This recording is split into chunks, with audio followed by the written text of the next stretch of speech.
this music. Now I want to see y'all flag this one.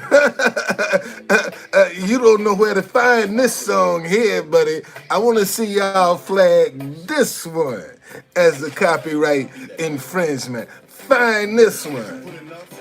Now, that's how we gonna play this game. And matter of fact, this is what I should be playing anyway. Because you know what, y'all? There are a lot of hurting people in the world. There are a lot of depressed people in the world. And I don't think we're really being sensitive to each other. We all are going through something, man. Everybody got something that they dealing with right about now. If they ain't dealing with it, somebody in their family or friends is dealing with something. Everybody's touched in one form or another. And you're going to find that there are a lot of people that really are out here trying to do it the right way and meeting all kinds of frustration and stumbling blocks and roadblocks, and they trying to do it the right way. And that joker that's cutting corners is getting in front of the line. But here's the difference, though. That one that cut corners, eventually, it's gonna catch up, and they're gonna have to deal with that. And I think that's one of the things that discourage people from pursuing doing things the right way, because it is the long way. You don't get instant gratification when you're doing it the right way, man. Because you're building a foundation.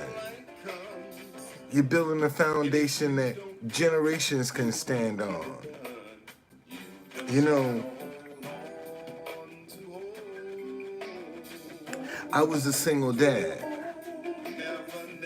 raising my children. What's going on, gamer? And I didn't have a relationship with my father. So not being a father had to stop with me. See, I had to break that cycle on my bloodline of not being a father. See, so I'm trying to what I'm trying to tell people, you're gonna be frustrated, man. You're gonna get discouraged when you're trying to do it the right way. When you're trying to have some morals and some compassion. You know, you gonna experience this. But don't let that discourage you. And you would be surprised at how many people right now, man, that are throwing their hands in because they are discouraged from doing it the right way. Because they see so many of their family and friends doing it the wrong way and getting ahead. And they trying to be honorable and morally correct. And it seems like every time they take one step forward, they fall back 10 steps. And some people saying, why if it's this hard, doing it right, why should I endure this? Because you're laying the foundation. That's why you need to do it. That's why you need to endure. That's why you have to go through it. because you are the foundation. And if the foundation is weak, everything else is weak. And this is what I can't seem to get people to understand. It's not always about what you're going to benefit from. Sometimes it's about generations down the road that you will never see. This is what you're laying the foundation for. And if you got lies and deceit and deception and corruption and all of this anger and bitterness embedded into your foundation, it's not going to last long because it's compromised. See, those are the foundations that are not designed to carry generational wealth. See, and this is what you're looking to build a foundation that can hold generational wealth. And a lot of people don't look at it like that. See, we don't see life like that no more because all we looking at is what we can get for ourselves right here, right now. We don't think about the future. We don't think about what the generation behind us is going to have to, what are we leaving for them? You see, and if we start looking at what we're leaving for the generation behind us, man, it's you know, I'm telling you, I'm gonna get out of this here, this thing here, cause y'all crazy.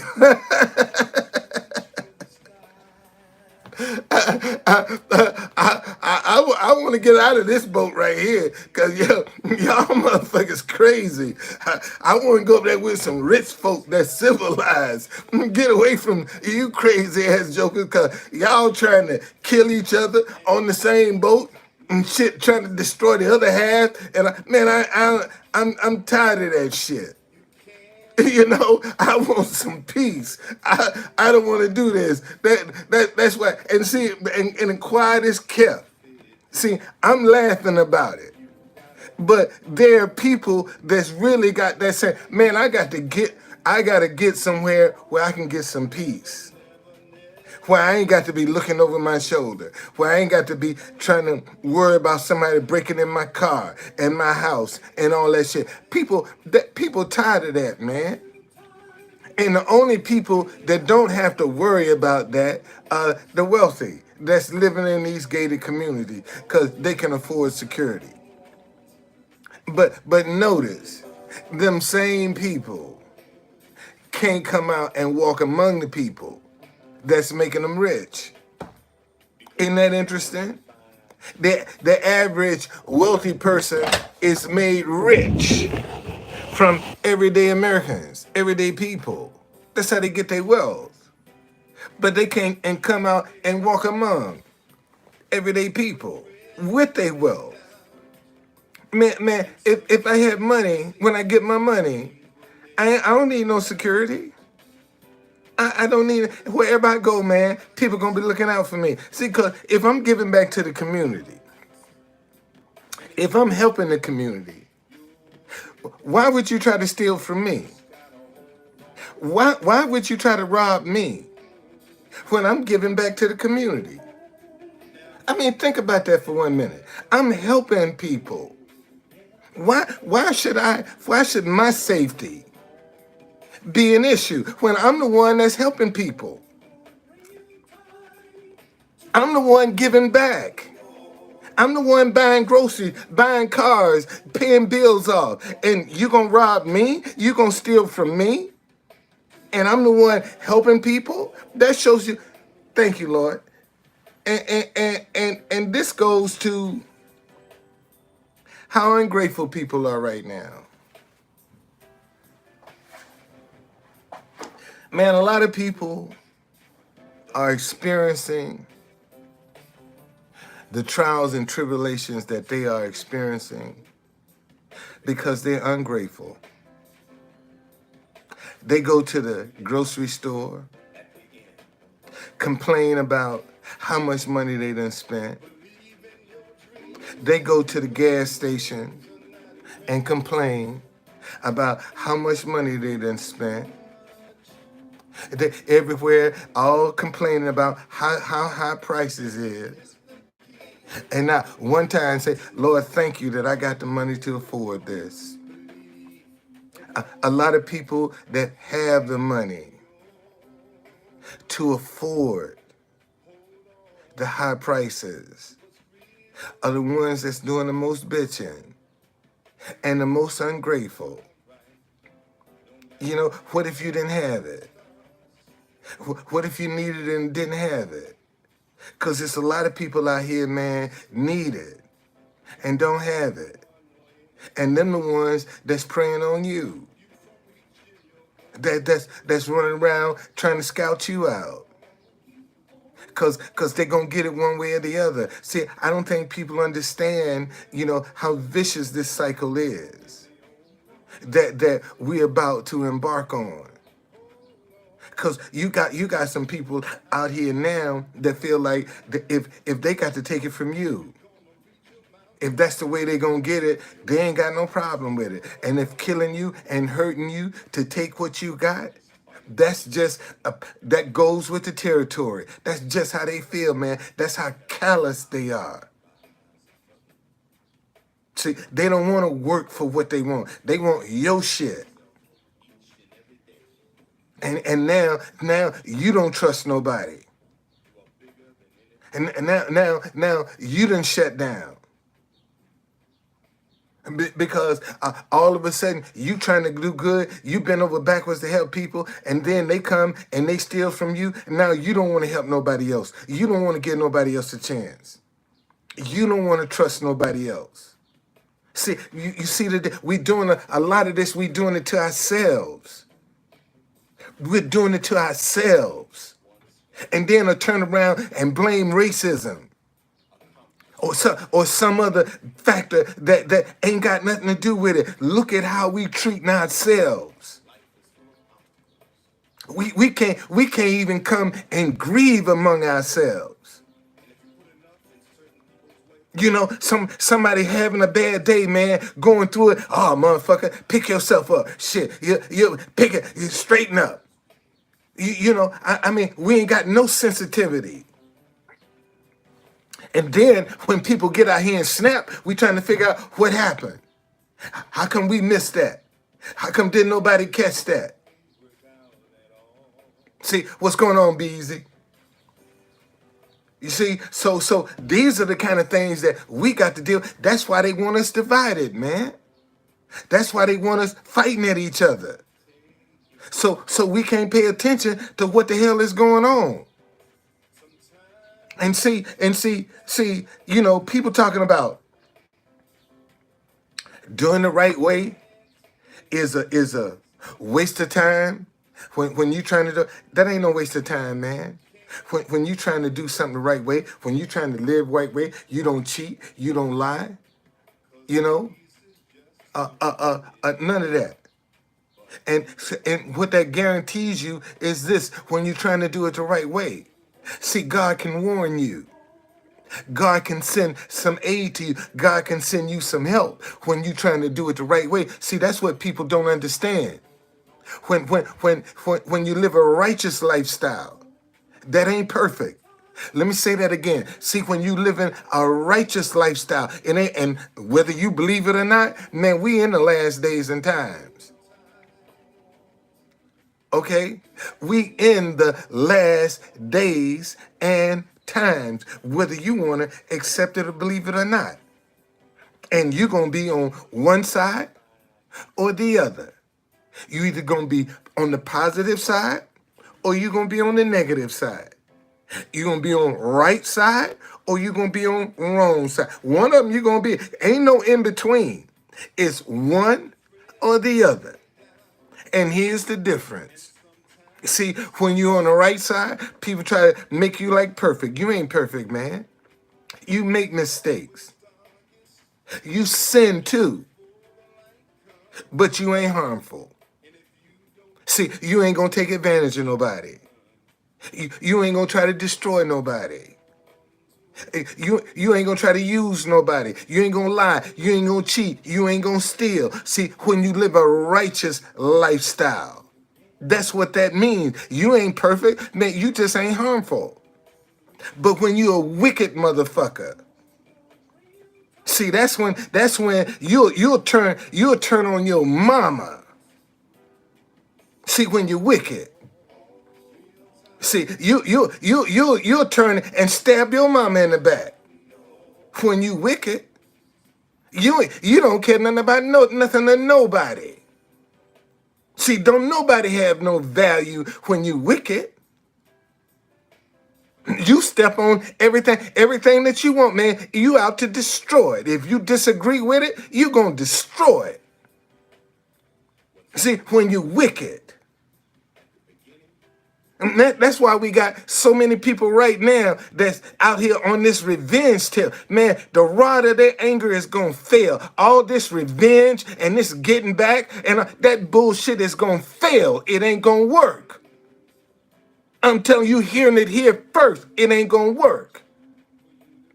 And this is the stuff that, see, because you got a whole lot of people out here, man. See, if the truth be told, there are a lot of people in everyday life out here screwed over by the system. The same system that's holding them to every dot and every T should be crossed correctly is the same system that's screwing over you.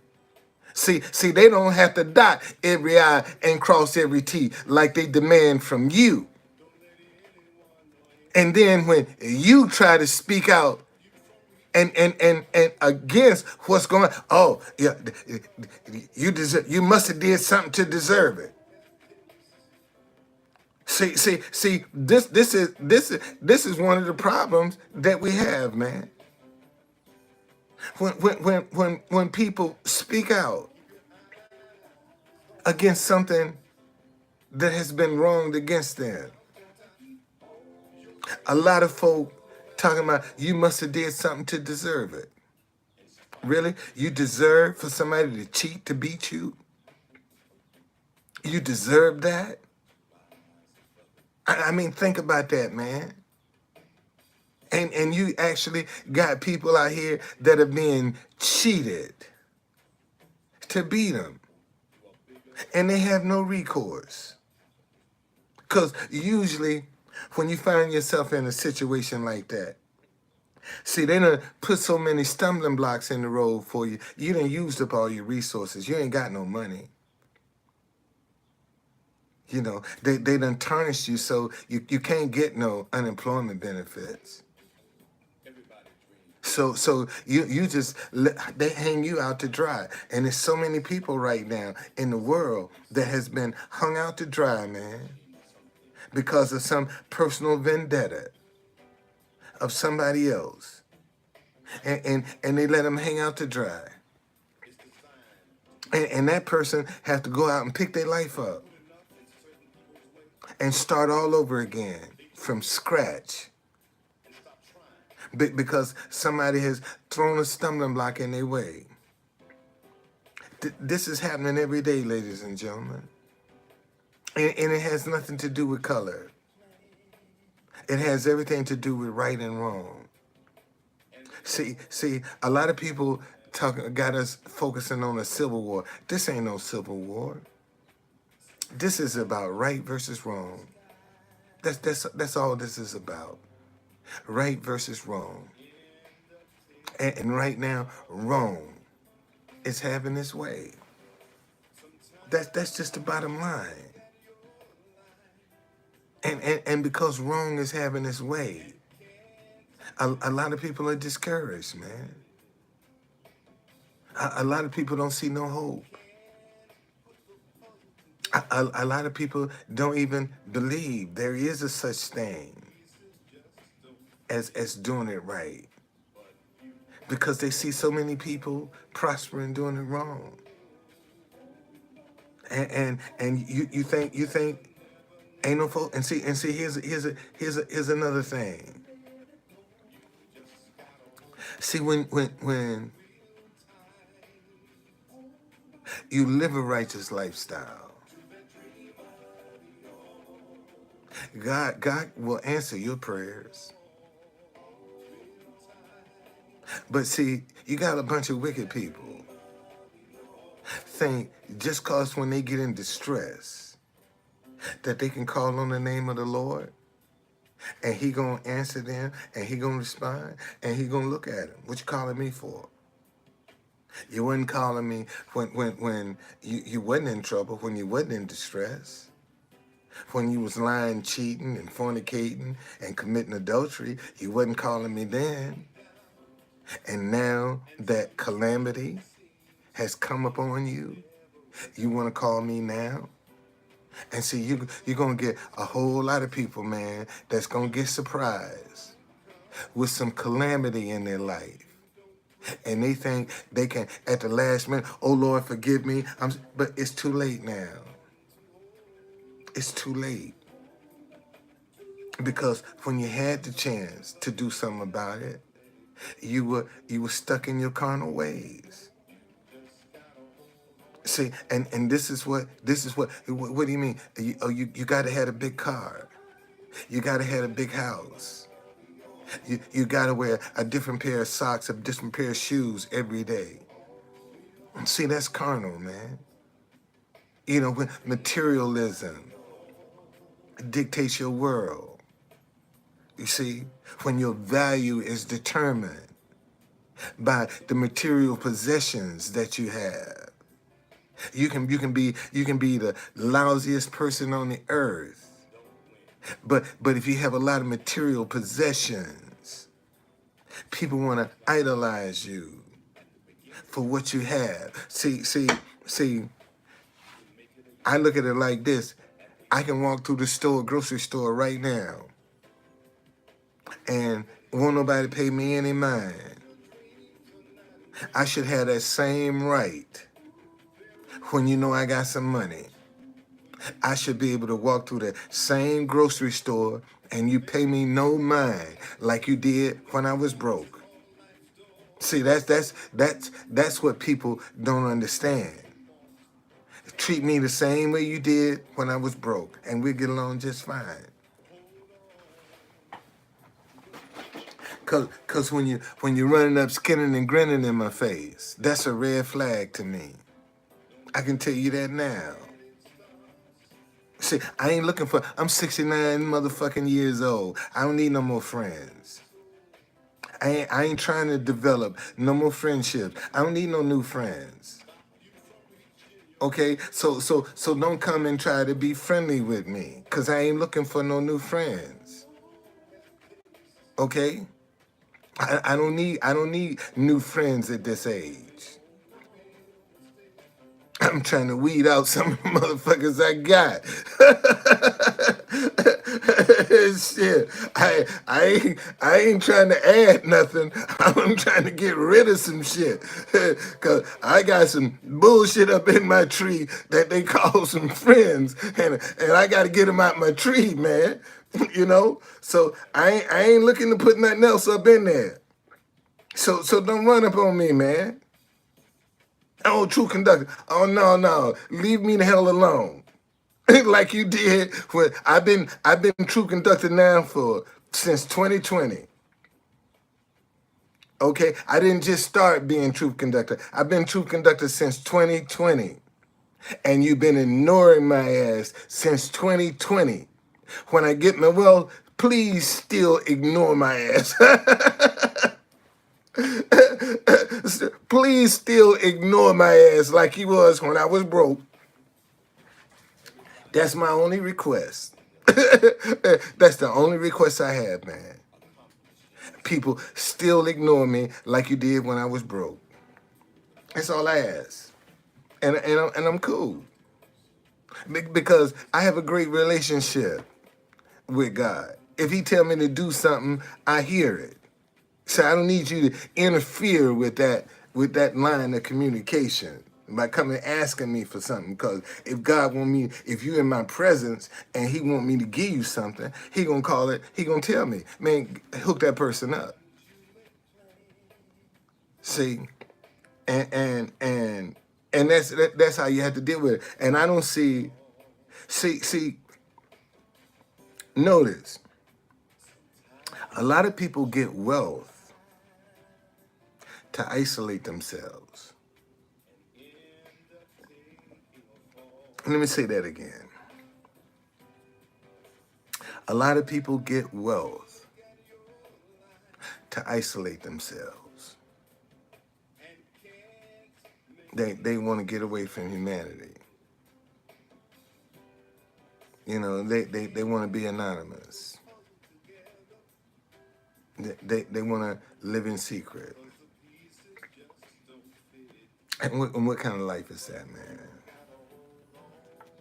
That just because you got money, you can't come out and live an everyday life. All because you got money. Think about that for 1 minute. Rich people can't come out and live an everyday life because they got money. And most of them got more money than they'll ever need and won't even share it. And see, that's this is one of the things that is wrong in the world today. People feel like if you give in to people, that person is receiving is getting something for nothing. Man, you have to pay blessings forward.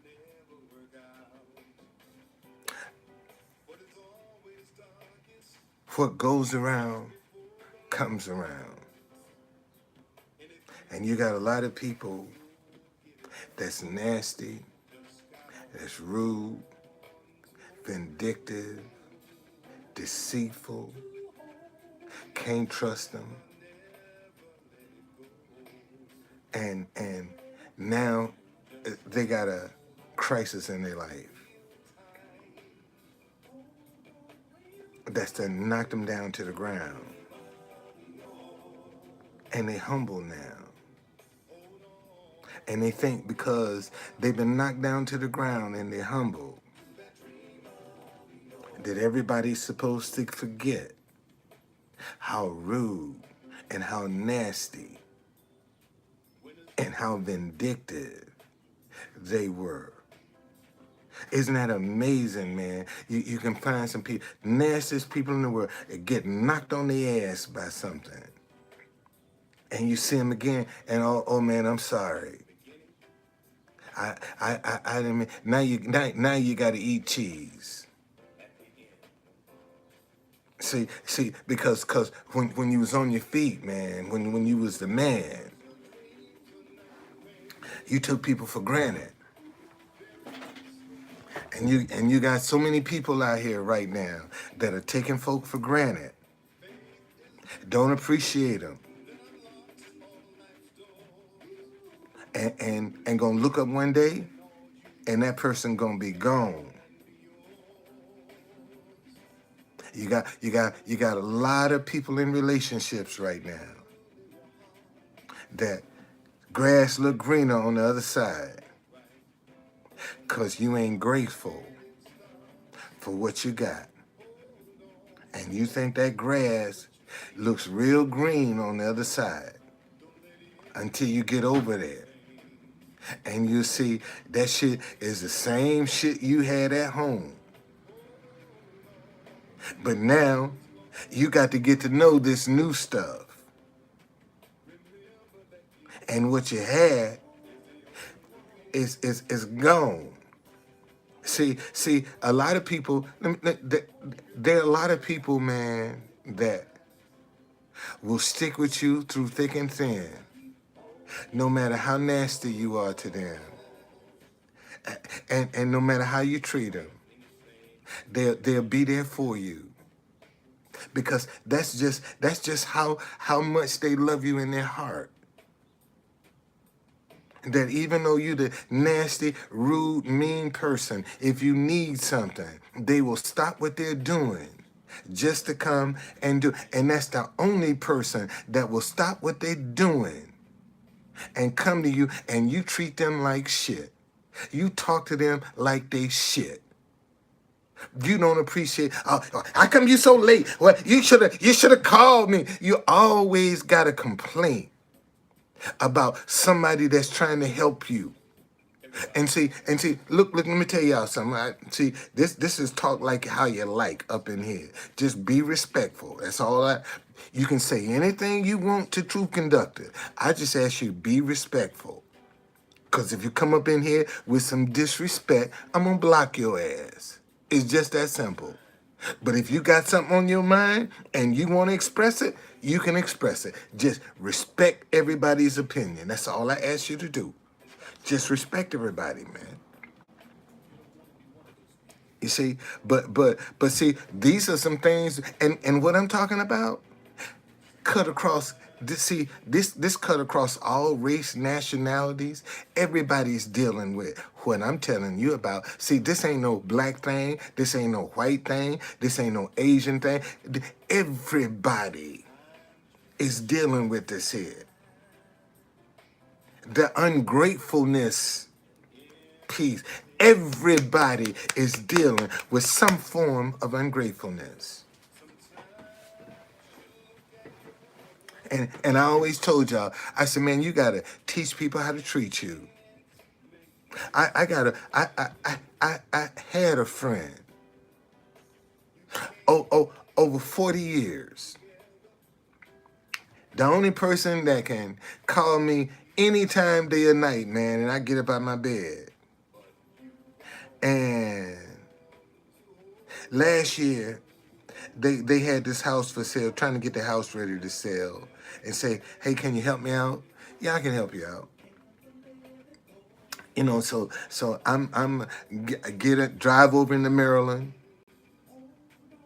Sometimes, you know, I get over there and I don't need you and all this stuff. So this went on, I mean, for a few months. So I got busy and I couldn't, I just wasn't available. So they sold the house and say, hey, come out of the house. I got some money for you. I get over there. They gave me $100. I looked at the money. I said, wow, really? $100. I done spent more than $100 in gas going back and forth. I'm painting. I'm cleaning. I done spent more than $100. And that's what you think about my friendship? And you can call me anytime. I said, you take me for granted. I said, you take me for granted, man. And that's the last time you're going to take me for granted. But can I, no, you can't do nothing. Don't do nothing.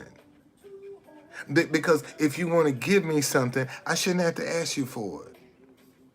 You say, Don, come over here, man. I got something for you. Just like you did for the $100.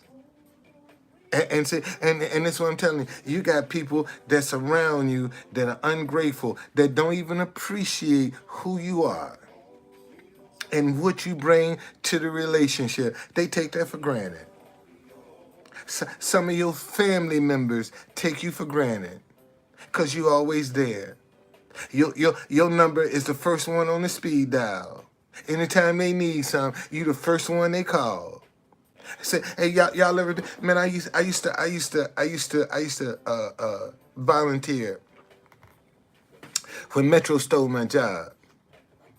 I said, man, I'm going to church, and I would volunteer. I was in the transportation ministry, the usher ministries I served, transportation, usher, or TV. If I wasn't driving a bus, I was ushering. If I wasn't ushering, man, I was on the camera. And I stayed busy. I just stayed busy. Okay? I stayed busy. And every time they need something, whose name you think the first? Mr. Don, can you help us with this? Mr. Don. I'm the first. Mr. Don. Call Mr. Don. Every time. Call Mr. Don. See, and you got some people right now. Call Mr. Don. See, every time they need something, they don't even look for nobody else. They call you. See, because they know it's gonna be done right. And then when it comes down to compensation, I always got an excuse, man. You always got to be the understanding one. See, you're the most dependable person they can count on. But then when it come down to you getting paid, you always got to compromise. You always got to be the one to sacrifice. And you the most dependable person they got, but you supposed to do it and gotta do it at a discount. Oh man, I'm gonna keep giving you some business, man. But the business you giving me is always at a discount. So I'm losing every time you give me business. Cause in order to get your business, I gotta give you a discount. And then twist your arm to get my money. See, once I give you the discount, I got to twist your damn arm to get my money. Because you're going to come up with all kinds of excuses not to pay me my money. Okay? I'm telling you, man, this is how people will do you. And won't think twice about picking the phone up. Mr. Don.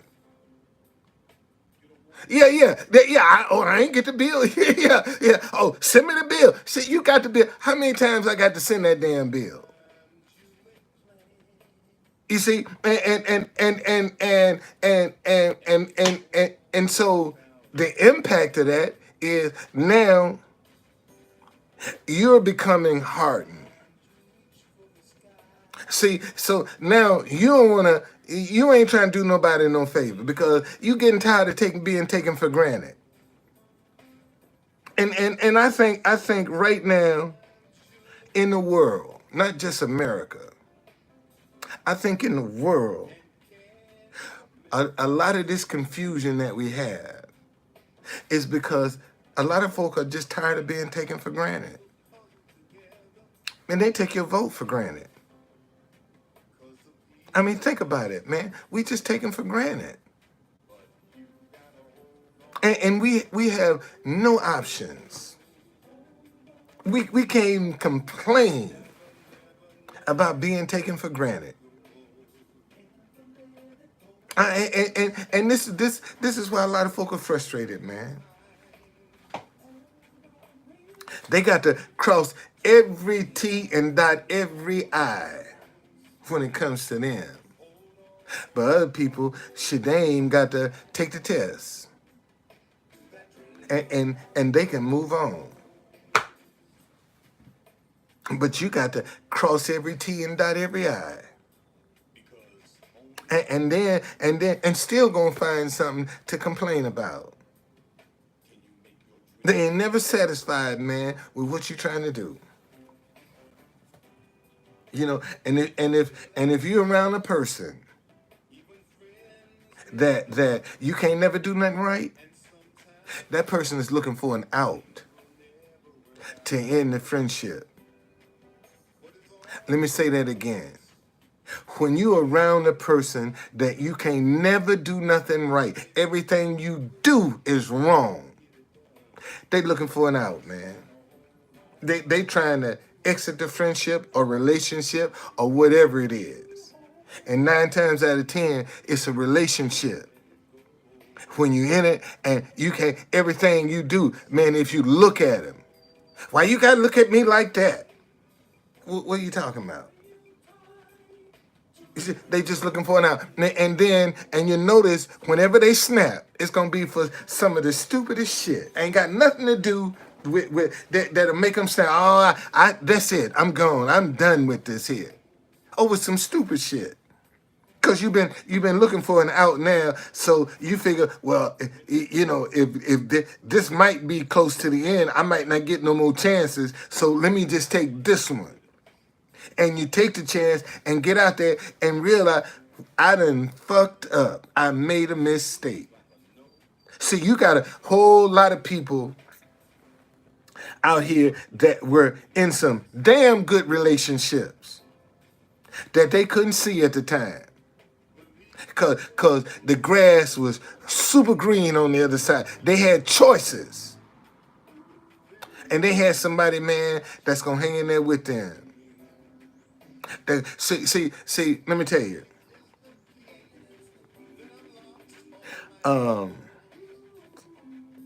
Anybody that truly care about you, they gonna stand by you when your back is up against the wall. Let me say that again. The person that really cares about you is going to be that person that's going to be there for you when your back is really up against the wall. You see, you got some people right now that are dealing with some medical issues that they can only trust their exes to deal with. See, when they was together, they couldn't appreciate that person. But now that they're apart, and that ex is kind enough to go through the sacrifice, to make the sacrifice, to do whatever is needed. But see, that's how people are. You got folk out here right now that had good people in their corner and took advantage of them, took them for granted, used them, abused them, and now they gone, and their life ain't never been the same. Life ain't never been that big old ass that you was out there chasing, that you left for. Somebody else, she found a bigger dick and some deeper pockets than you. She gone. She done left you just like you left your wife. You see, and what goes around, and see, that's some of the things that we need to start talking about, man. You got a lot of people out here doing these real cruddy things in relationships, like it ain't gonna come back to you. Like you ain't supposed to get that back. And it's happening. And if you think I'm lying, look at Kevin Samuels. Look how many times Kevin Samuels told black women, if you don't compromise, if you don't be out here and be promiscuous, you're going to die by yourself. If you don't settle for less, you're going to die by yourself. And look how he died, by himself. Let me show you how crazy this thing is. He didn't even have his mama as contact in case of emergency. Now, what man in his right mind whose mama is living that don't put her down as a point of contact in case of an emergency? When he died, they couldn't even contact his mama. He died. The girl left him in the ambulance. They took him to the hospital by himself. The same way he said, black women, if you don't compromise, you're going to die by yourself. And he compromised and died by himself. And people don't think what goes around comes around. See, and that's what we gonna have to start. Man, we in the last days and time. This stuff is speeding up. It's speeding up. It ain't slowing down. It's speeding up. And you're going to start seeing manifestations and miracles. See, because a lot of people don't even believe God still exists. Let me say that again. See, a lot of people don't even believe God still exists. With all of this madness, with all of this darkness, with everything that's going on in the world, a lot of folk don't think God still exists, man. That God ain't even paying attention. And God using these moments, gonna use these moments to teach y'all something. See, a lot of people ain't even paying attention. They going trying to and see one of the biggest problems right now in the body of Christ. You got too many Christians that's out here compromising. That feel like they can use this as long as they're saved. See, they can still be sin. They can commit all the sin they want because their name is written in the Lamb's Book of Life. See, this is the problem with the body of Christ now. Too many Christians, because their name is written in the Lamb's Book of Life, but their toe is in sin. That's where they toe is. They can't get out of that sin. And they don't want to get out and think at the last minute, because their name is written in the Lamb's Book of Life, that they're going to be able to jump across the finish line. And some of y'all going to be rudely awakened that you ain't going to be able to, you're going to get caught in your sin. And the finish line ain't going to be nowhere near you. And you're going to have to deal with the consequences, man. Folk don't act like this ain't a spiritual battle that we're in. Let me say that again. See, people act like this ain't a spiritual battle that we're in. Man, this is good versus evil. Let me say that again. This is good versus evil. This ain't no civil war. This is good versus evil.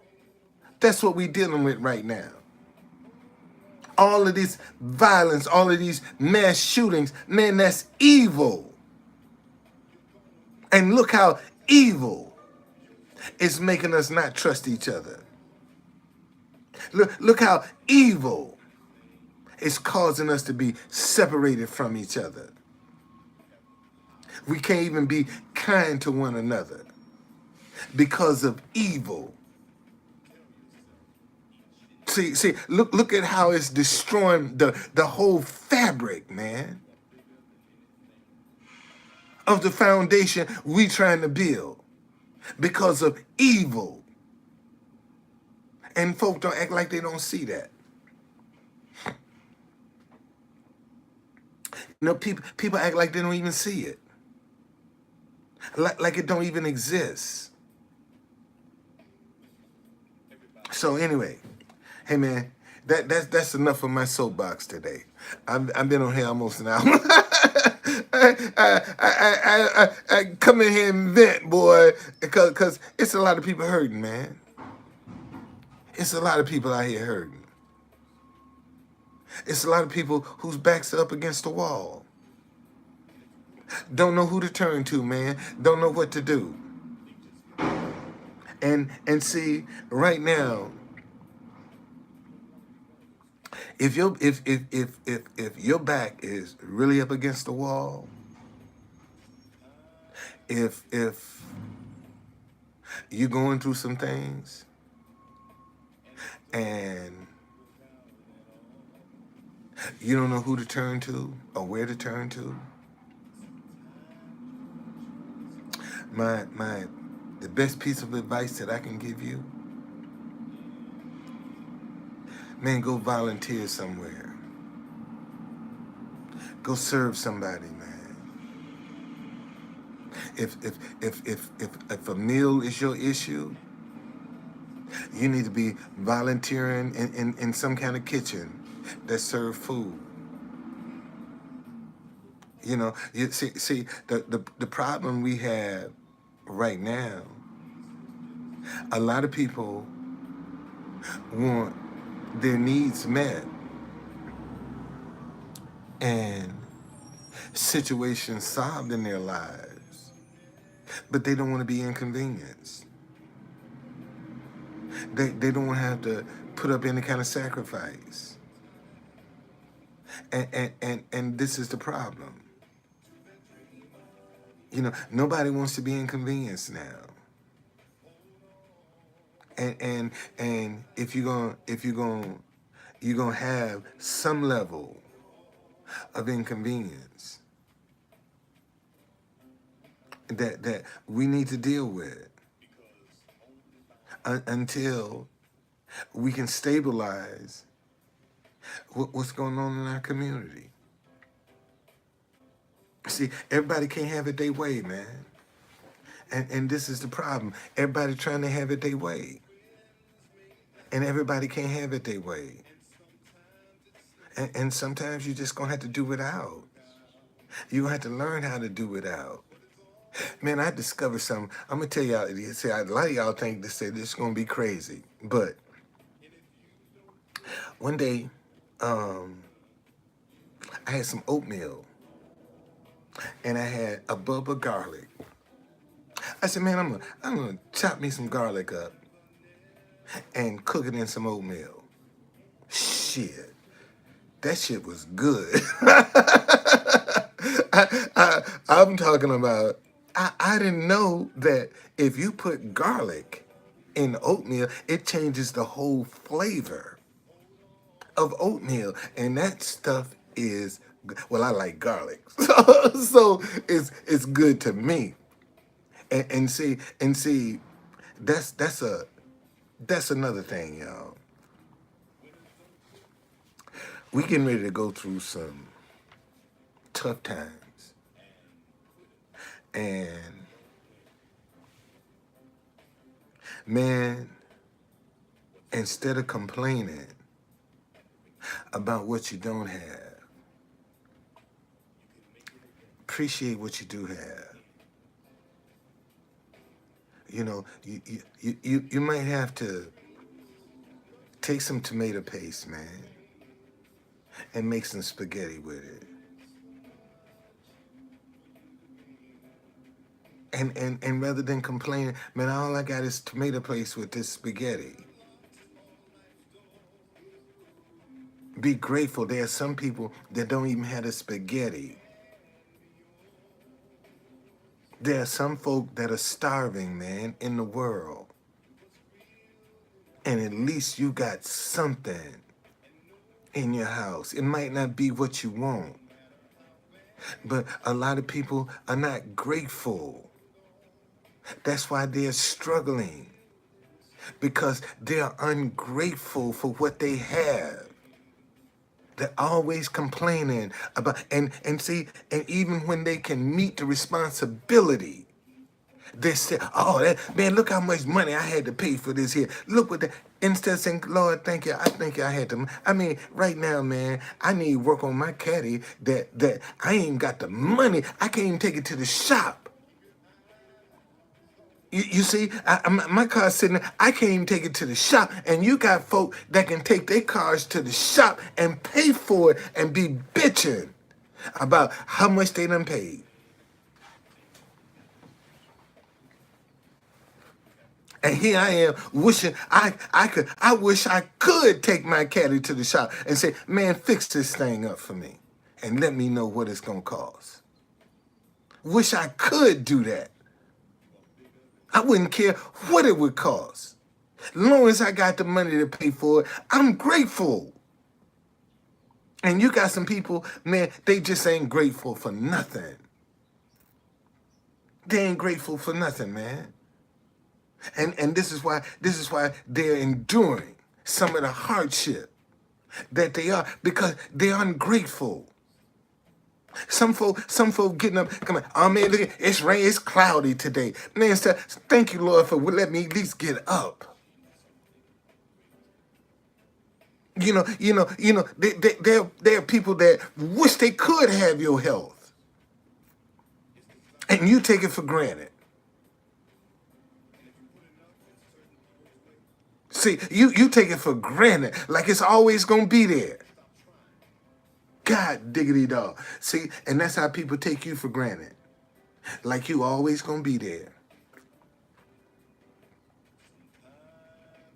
See that's the same way they treat you, like you always gonna be there. They can ignore you,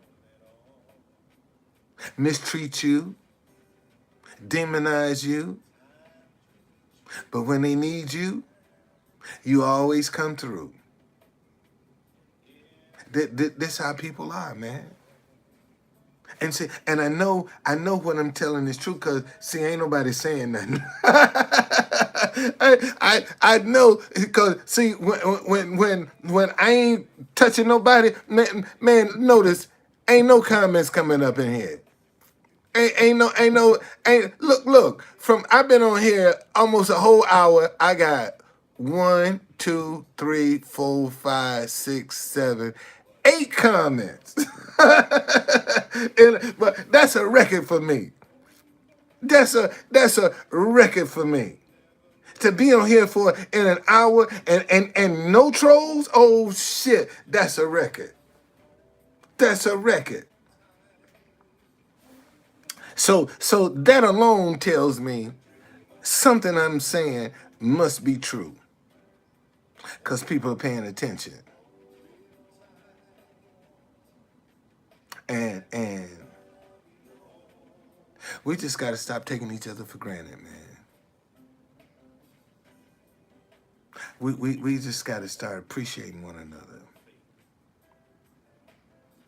And when we start appreciating one another, we'll cut out all this anger and vindictiveness and hatefulness.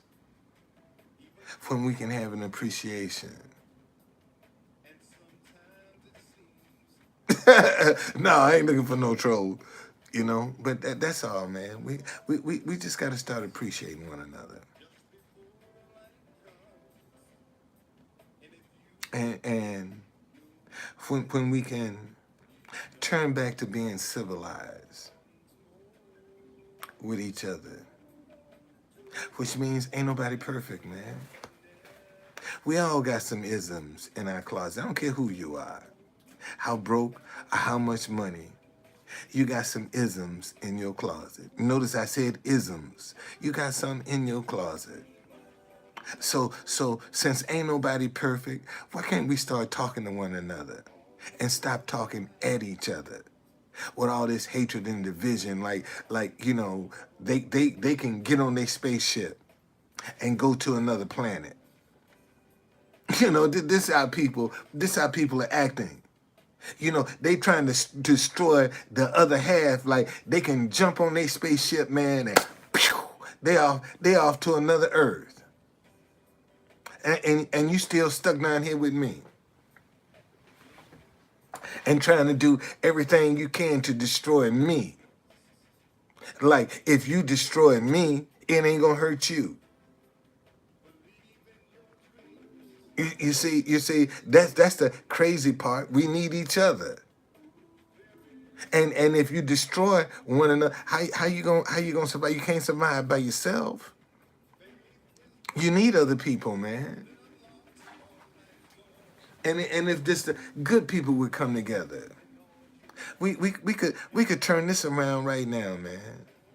If the good people would just come together. What do you mean, Truth Conductor? Man, if we just start putting out a positive narrative of our own, see, we shouldn't have to wait for the press to change the narrative. And positive is not profitable for them. So they'll never change the narrative. And people don't understand that, man, if you want different, you're going to have to be the change. But yet, most folk are afraid to do that. Most folk are afraid. Imagine this, man. Imagine when that kid was down there shooting up that school in Texas. If all them parents start rushing the building, regardless to the police, if all them parents, it's more parents than police. Imagine, man, if all them parents started rushing the building. That would have caused pause for a minute. See, because now the person that's doing the shooting is caught off guard because now all of the crowd is coming to them. You see, so they got the for a split second to process the stuff, and it's that split second that somebody could get to jump. But imagine, man, if all of them say, man, fuck this, we going, y'all don't want to go in, let's go. And that's why I'm glad to this day, man. And see, DC Public Schools did well by my children. See, a lot of people getting here on here talking bullshit, but DC Public Schools did well by my kids. My daughter went to Norway for 6 weeks, and my son went to Brazil for 6 weeks through DC Public Schools because I was walking them halls. I didn't have the patience for homework. I knew I didn't have patience for homework. So I had to find a connection, man, that if my kids need some help with some homework, I got to find somebody I can take them to because I ain't got the patience for that.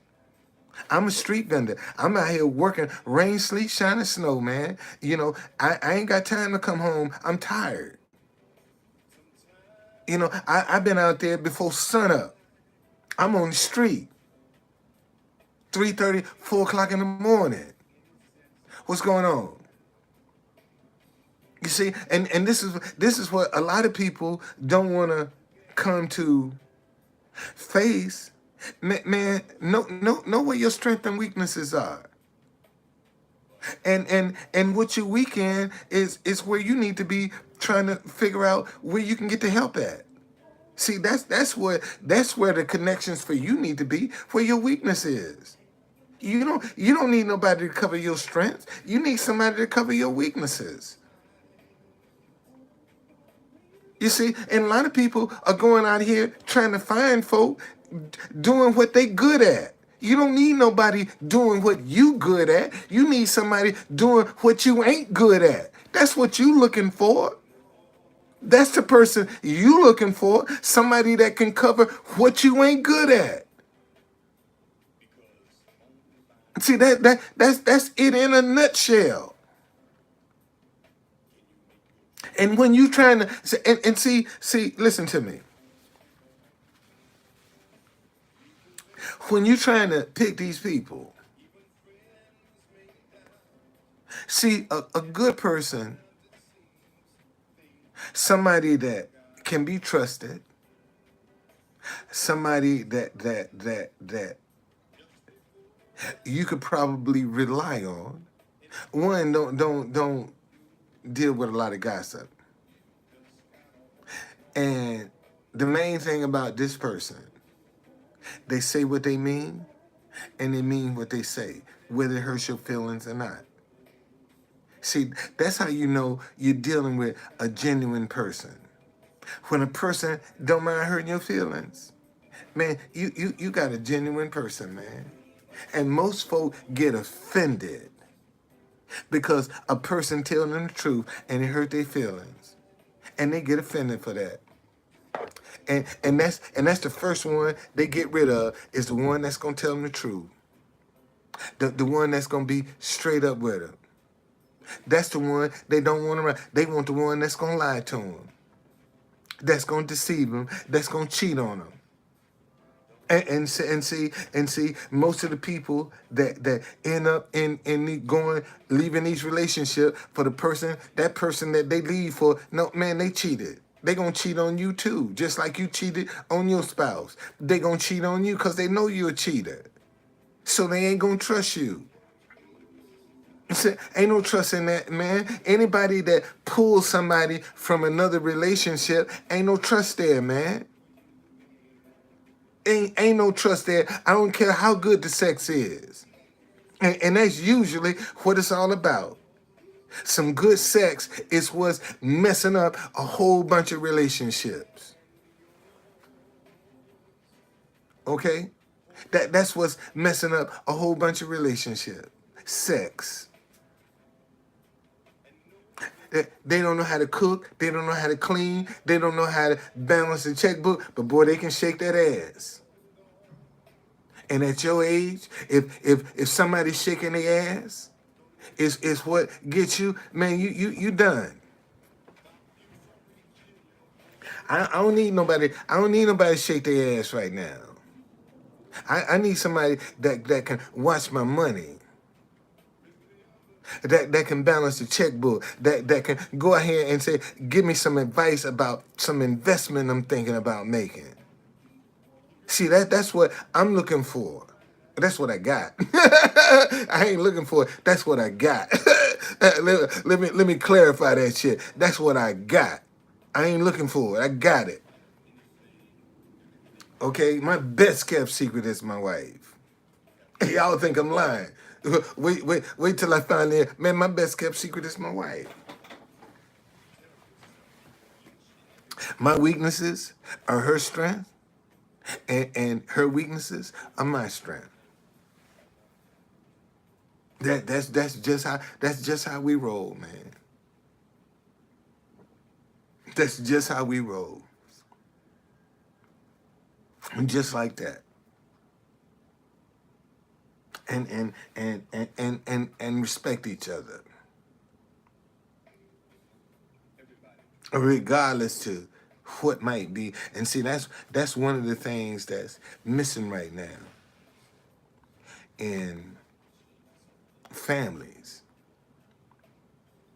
is respect for one another. Families have lost respect for one another. Family members, brothers and sisters, have lost respect for one another. All over a difference of opinion. We've lost respect for each other. And that's what we need to correct, man. You know, because we differ, it does not mean we need to be disrespectful. Just because we differ. And that's the, unfortunately, that's the atmosphere that we function in right now. You know, that people demonize folk that they differ with. So look, man, enough of y'all. I got tomorrow is my Sabbath, so I'll be fasting tomorrow, and just believe in God, man. That's all I can do. Is just believe God, and come out and try to help who I can help, without being divisive, confrontational,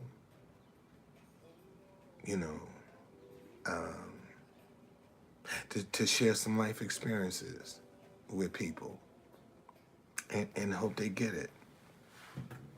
And in the meantime, hey man, if I take off, I do.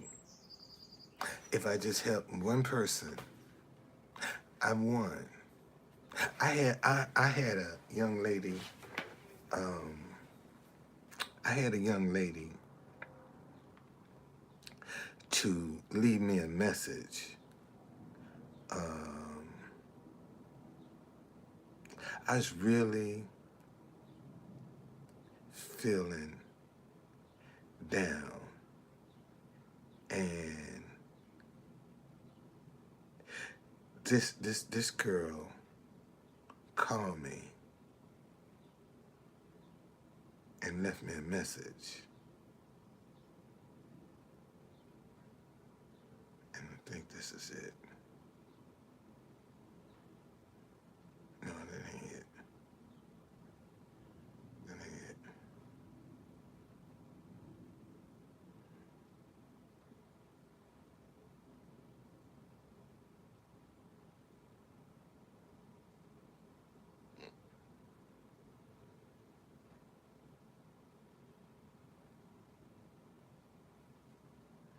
see.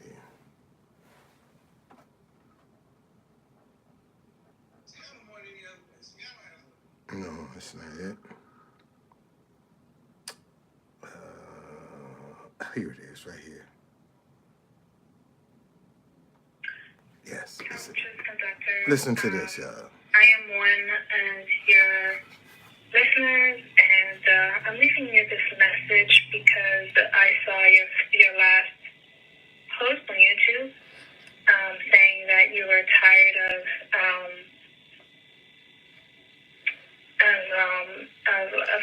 spreading, good vibes out there and uplifting people and staying positive. And I just want to say that listening to you has been a life-changing experience for me in so many ways. I am in the DMV area, and I have gone through a lot of really difficult times. And listening to you has been so uplifting that I tell everybody about you. And even one time we met, you and I met in DC, and it was great to see you in person.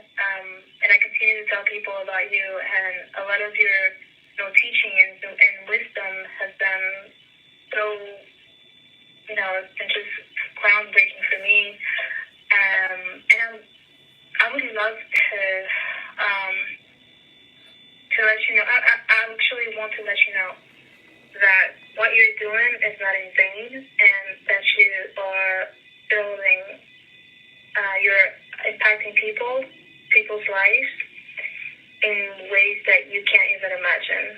And so I really want to thank you, and I want you to continue your platform. I want you to stay encouraged. I want you to stay positive. And like you said, it's not a question of who you know, but who knows you. And so I want to make sure that people know about you. I don't have a media platform, but people around me, my friends and family, they know about you, and they know that I will always bring up your name in a conversation. So, that was just to let you know that your work is not in vain. You put in the hours, and you might be surprised. You might be surprised by how many people know about your work and are able to move on with their lives thanks to you. So so glad that God inspires you in so many ways to inspire others and to keep others hungry for God. And I also want to thank you for that. So keep up the good work. Keep up with the videos you're seeing, and stay encouraged. And thank you. Bye-bye. Man, I was really feeling defeated. I wasn't feeling down. I was feeling defeated. And she called me and left a voicemail. I didn't even know the voicemail was there. The next day, I discovered that she had left a voicemail. And I'm saying all that to say that sometimes, man, this is how God is. When you think you at the end of your rope, when you think you don't know which way is up, how it's gonna work out, it's when a way come open. And that's what a lot of people don't have the patience to do, to wait for it to manifest itself. They gotta have it right down. They gotta know how it's coming, when it's coming, where it's coming from, how it's gonna get here. See, and you can't have all that with God. You just got to believe it's coming. You don't know how it's coming, where it's coming from, who gonna deliver it, when it's gonna be delivered. All you had to do is believe, and that's where the rubber meets the road, man. And this is why I'm trying to tell people, man, sometimes you're gonna have some tough times, man. You're gonna get your butt kicked. And when you get your butt kicked, man, take a day off. That day, that girl called me. Uh, um, I said, you know what? I'm gonna go out, man, and I'm gonna look for a ring for my wife. That's what I did. The day that I'm gonna show y'all the ring I'm gonna buy my wife, man. When I got married, I didn't even have money to buy my wife a ring, man. I didn't. I didn't have the money to buy my wife a ring, for real. And the girl married me anyway. She married my ass anyway. You know, she married me anyway. So look, y'all. This is it. I'm gonna get my wife this ring, this one. Amen. Come on here. I'm gonna get her this one and this one right here. These two. I like the big band, but my wife is a little bit too conservative for that big band. So I'm gonna go with the small band, and that's gonna run me probably about $10,000, give or take, somewhere thereabouts. You know, and in the meantime, while I'm looking for the ring, she done left a voicemail. So rather than beating yourself up, man, cause adversity guards the door to success. Let me say that again. See, adversity guards the door to success. Anytime you get close to the door of success, man, your life gonna get turned upside down to turn you around. Because if success was so easy, how come everybody's not successful? Think about it. If success was such an easy door to get in, how come everybody's not in there? Because it's not that easy to be successful. Let me get on center, because somebody like, man, you ain't in the center. Okay? So stop beating yourself up, man. Stop second guessing yourself. Stop doubting yourself. The only way you gonna learn this voice of God that's in you is you're gonna have to start following it to see where it's gonna lead. See, most folk don't wanna follow their intuition. And that's just the voice of God talking to you. And a lot of times you'll come back and say, damn, man, I should have done that. My mind told me I should have done that. That was the Spirit of God with your intuition. And you didn't listen. And because you didn't listen, it didn't work. That picture behind me is crooked. This joint is crooked. It sure is. Yeah. That might be better. Yeah, that joint was looking a little crooked.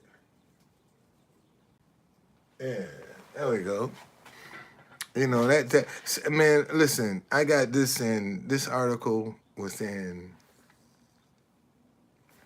2018. I just knew when this article dropped, man, my business was going to fly, boy. I mean, I'm featured in the Washington Post magazine. Shit. I haven't even gotten 5 tours out of that. I didn't even get 5 tours out of that article. I can count on one hand how many tours I got from that article right there. I had this voicemail this lady called me and left me a voicemail yesterday, and she finally called me back today, and it was from this radio station.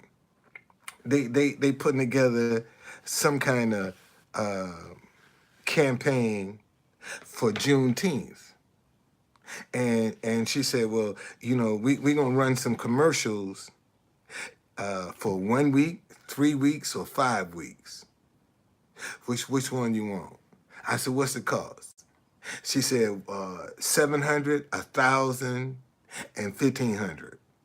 I said, when I got to pay for it? She said, only until after the campaign.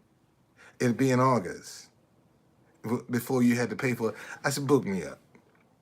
Book me up. Book them. So now I'm getting some advertisement from my DCBlackTours.com. I told the girl, I said, I don't know where this money gonna come from. I'm gonna step out on my face. Cause you called me by accident. She called me asking for somebody else. I said, you got the wrong number. Who is this? And she said, oh, this is WOL. I said, oh, really? And then she started telling me why she was calling me. I said, well, this must be for me because you called me by accident. So it must have been for me, if that's how you reach me, because nothing is an accident. And see, that's another thing that I want people to understand. Man, ain't no accidents, man. There's no such thing as an accident. When somebody cross your path, or when you cross the path of somebody, man, that moment was designed. And unfortunately, a lot of people don't explore why their paths cross with certain people. They just dismiss it. What are you talking about, True Conductor? You ever notice if you on your way home, how when you drive up to an intersection, and at that very moment you drive up to the intersection, somebody step out in the crosswalk to walk across the street? See, y'all paths just crossed for a reason. Otherwise, you would have been gone. Y'all paths would have never crossed. Think about that sometimes, man.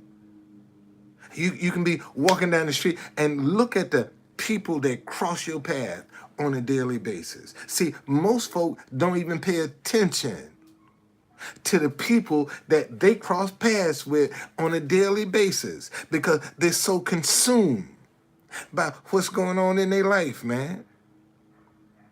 And this is one of the things that's wrong. So many people are consumed with what's going, that they don't have time to even consider what somebody else is going through, man, and what somebody else might be experiencing, because they only focus on their own selfish needs and what they want. I know I'm telling y'all some good stuff. Man, I hope somebody got something out of this today. Like and share and do all that other shit they tell you to do.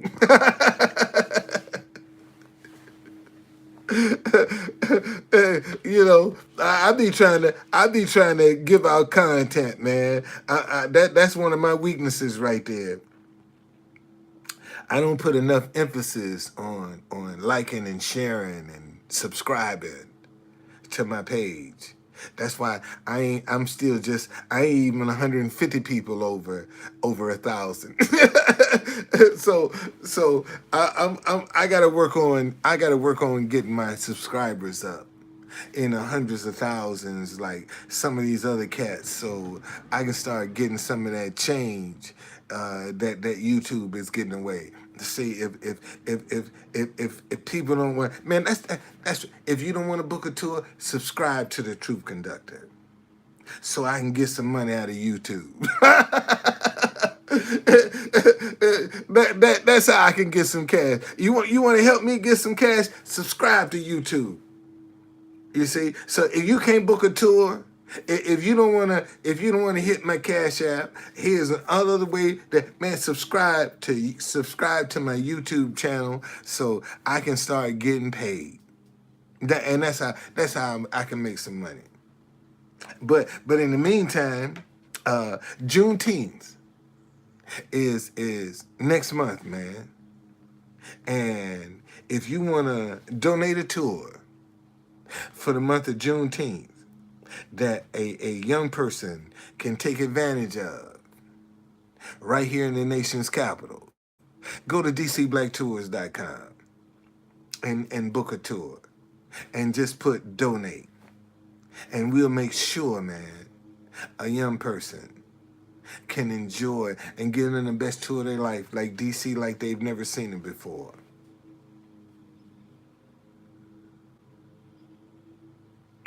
Thank you, Edward.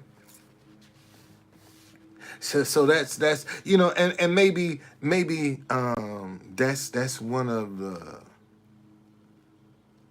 miscalculations that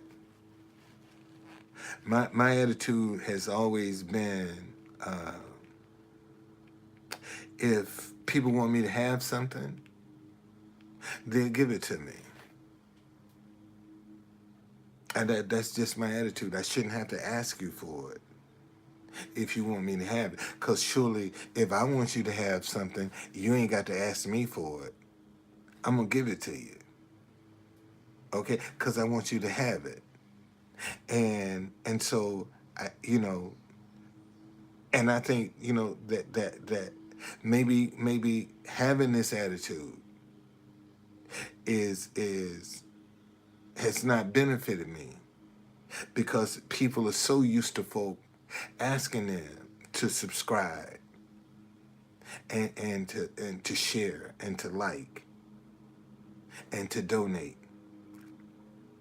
They used to that. I'm working on trying to get a donate button on my site, man. So you can just, if you wanna hit my PayPal up, you can. I'm working on these things, man. I'm working on them. And, in the meantime, I trust God. That's y'all. I need money out the yang yang right now. And all I can do is trust God. That's all I can do is trust God, because I don't know where it's coming from. And it's not like, see, you got a lot of people out here that are just in a win situation. What's a win situation? They're the only ones benefiting from it. That's a win situation for them.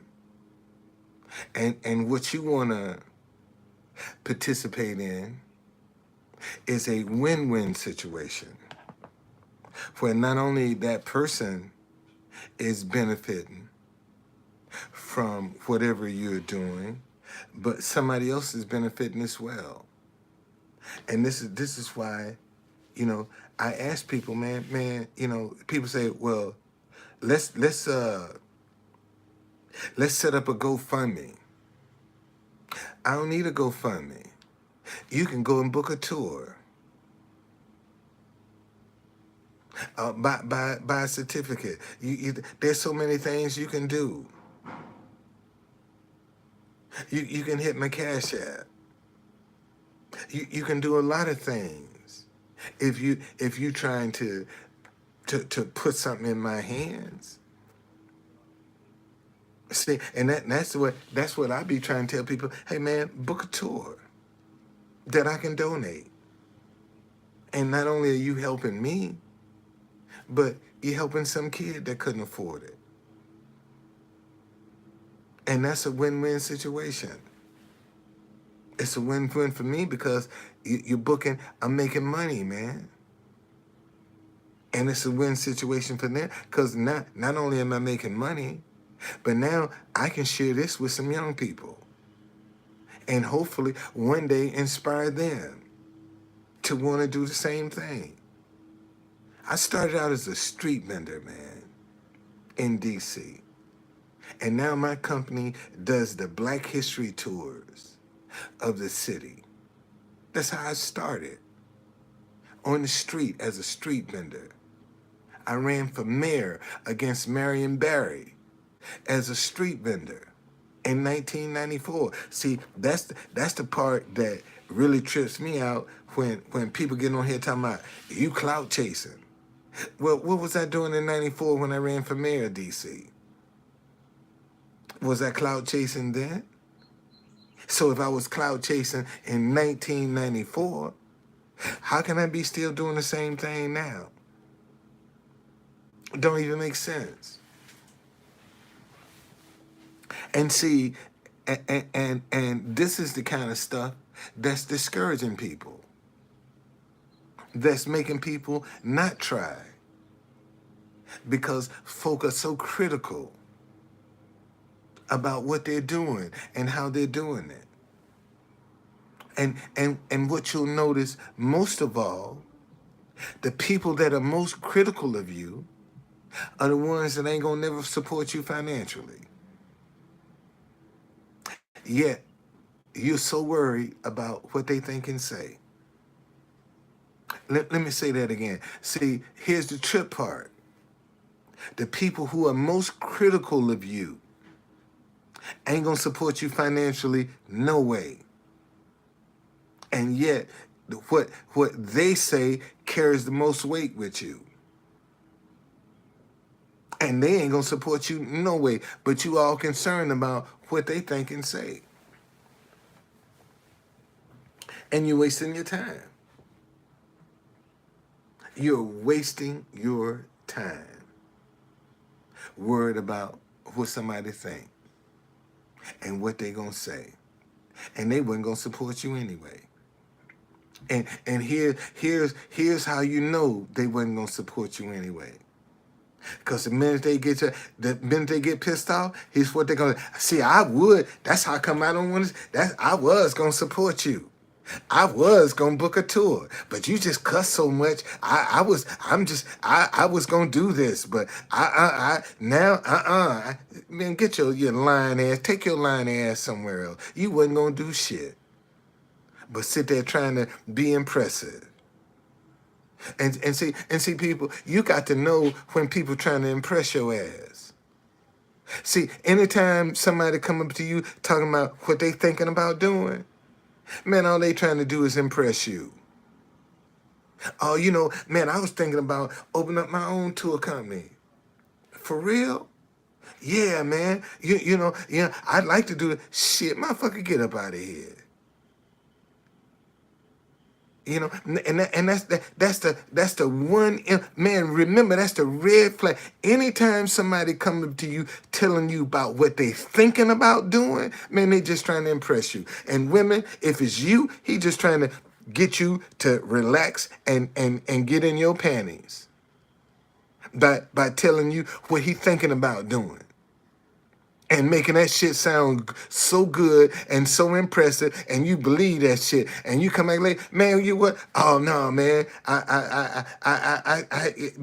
That's just too time consuming. Now you gonna start getting all the excuses. See, after you done got the booty. See, and you done drop your guard. See, now all of a sudden you gonna start getting excuses. See, you getting a real deal now. And that's what's trapping a lot of people. See, a lot of people are falling for these gimmicks of materialism. Like folk running around here, with all of these material things, acting like they're successful and they're not. And you don't find out until you in the trap. That ain't your car. That ain't the apartment. I thought you. No, man. That's somebody else. See. That's why this shit you see on social media, man. You can't fall for that. All these people in these cars and these houses, shit, man. A lot of them motherfuckers be taking a photo, taking a chance. I saw where one woman, this girl actually went and opened up the door and sat down in her car and took a picture in a Ferrari. And the woman went outside. She said, "What the fuck are you doing? Why the fuck are you sitting in my car? First of all, if you want to take a picture, why you ain't standing beside?" But you opened the door and sat down in my car. And that's how, see, so many people are so desperate to show some kind of success, because the only way they can show success is through the material things they can buy. That's why you have all these smash and grabs going on in the city. See, a lot of folk don't realize, man, there's a market. Them young kids running in there in these eyeglass stores and these jewelry stores, man, they boosting that shit. It's a market for that. See, so if some glasses cost $800, oh, they'll get 2 and 3 for them all day long. Shit, I'm telling you. See, when they go out there and they get that hot shit, whatever the price, man, they ain't trying to get the full price. Man, they just trying to get shit. I sell it to you for half price, and you got people to buy it. Why you think they money? If it wasn't a market for it, why they running there doing that shit? Think about that. If they have, see, there's an underground economy in every city. Let me say that again. There's an underground economy in every city. True conductor, you done bumped your head. What are you talking about, underground economy? Man, there's prostitution, there's drugs, there's boosting hot stuff. There's all kinds of activity that's going on in an underground economy that's usually cash only. See, that's the underground economy. That's cash only. Okay? And that's what they dealing with. Cash on. Man, you got some Asian stores that you can walk in DC, and they only want cash only. They don't do no credit card. They want cash only. That's all they want. Okay? See, cause that cash is hard to trace. See, so you can trace that electronics. Hell, man, I'm telling y'all, that's right, food stamps. You got people that'll sell their food stamps. They got $600, $700, $800 worth of food stamps. Shit, they'll sell it to you for $4. Sure will. And don't have no problem with it. And when that $400 run out, shit, they're gonna break in your car, in your house. They're gonna steal something from you. See, these are the things that we need to look out. See, most, man, I told y'all I was very active in my children's school. And man, I remember from the first to the 9th grade, my kids only started riding public transportation their 10th, 11th, and 12th year of high school. From the first, from the first through the 8th grade. No, 9th grade. Yeah, first to the 8th grade. The 9th, 10th, 11th, 12th. Them 4 years, that's when they started riding public transportation. I take my kids to school every day and pick them up. And if I couldn't take them, I couldn't pick them up, my mother, my stepfather would pick them up. Or they'd take them, or my mother and stepfather would take them to school, and I would pick them up. depending upon what was happening that day. Because if I had to be out the house early in the morning, well, they would take them to school. Because I'd be out on the street hustling. And man, I would drive by these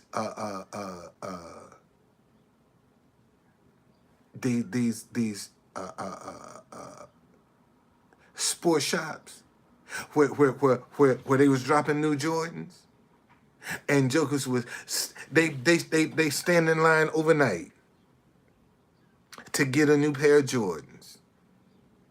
But if you went to a school PTA night, man, you could throw a rock in the room, wouldn't hit nobody doing PTA. But them jokers would have a line around the corner to get a pair of Jordans. Go to a school and find a room where the P and throw a brick through the window. You won't hit nobody. Ain't nobody in the class for PTA meeting. But everybody's in line to get a new pair of Jordans dropped. See, and we won't talk about that shit, man. See, we ain't trying to talk about that. Because right now, we got a bunch of kids that materialism is success for them. See, we're dealing with the offsprings of the mind your business, glorify violence crew. They are all about materialism. It's things that get their attention. Okay? See, no. Their priorities are backward. But see, we ain't taking advantage of their priorities. See, we haven't used things to get their attention. You want them jokers to do right? Man, you got to use things to get them to do right. See, because that's just the way they was raised. Because it's all about things for them. See, so when we can make things available with a string attached to them, now you can get something done. See, most folk wanna like all of the politicians. See, they want something for nothing. They want to give you something for nothing. But if what, give me an example of what you're talking about, True Conductor. See, they're talking about going around forgiving student loans. I'm against that. I think if you're gonna forgive any kind of student loan, some community service should be attached to that.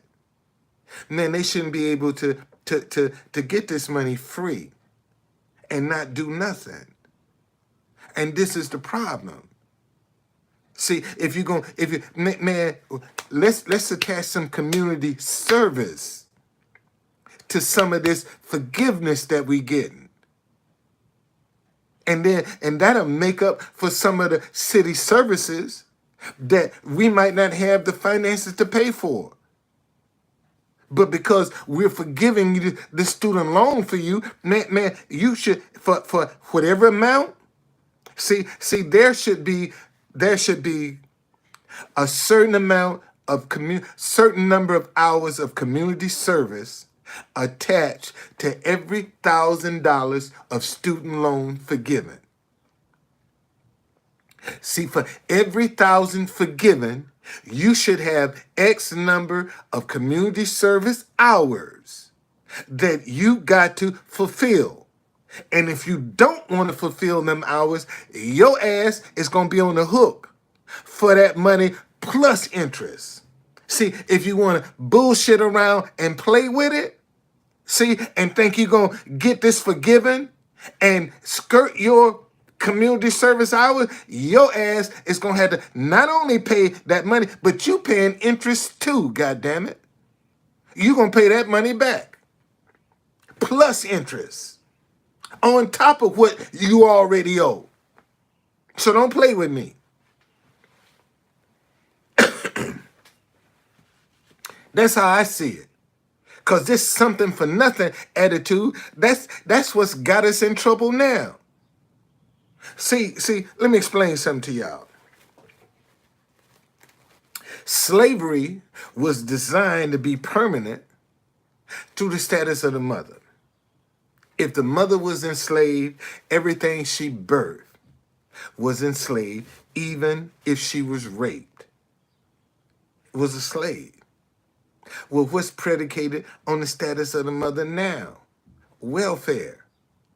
That woman can have as many babies as she wants, as long as that man ain't in the house with her overnight.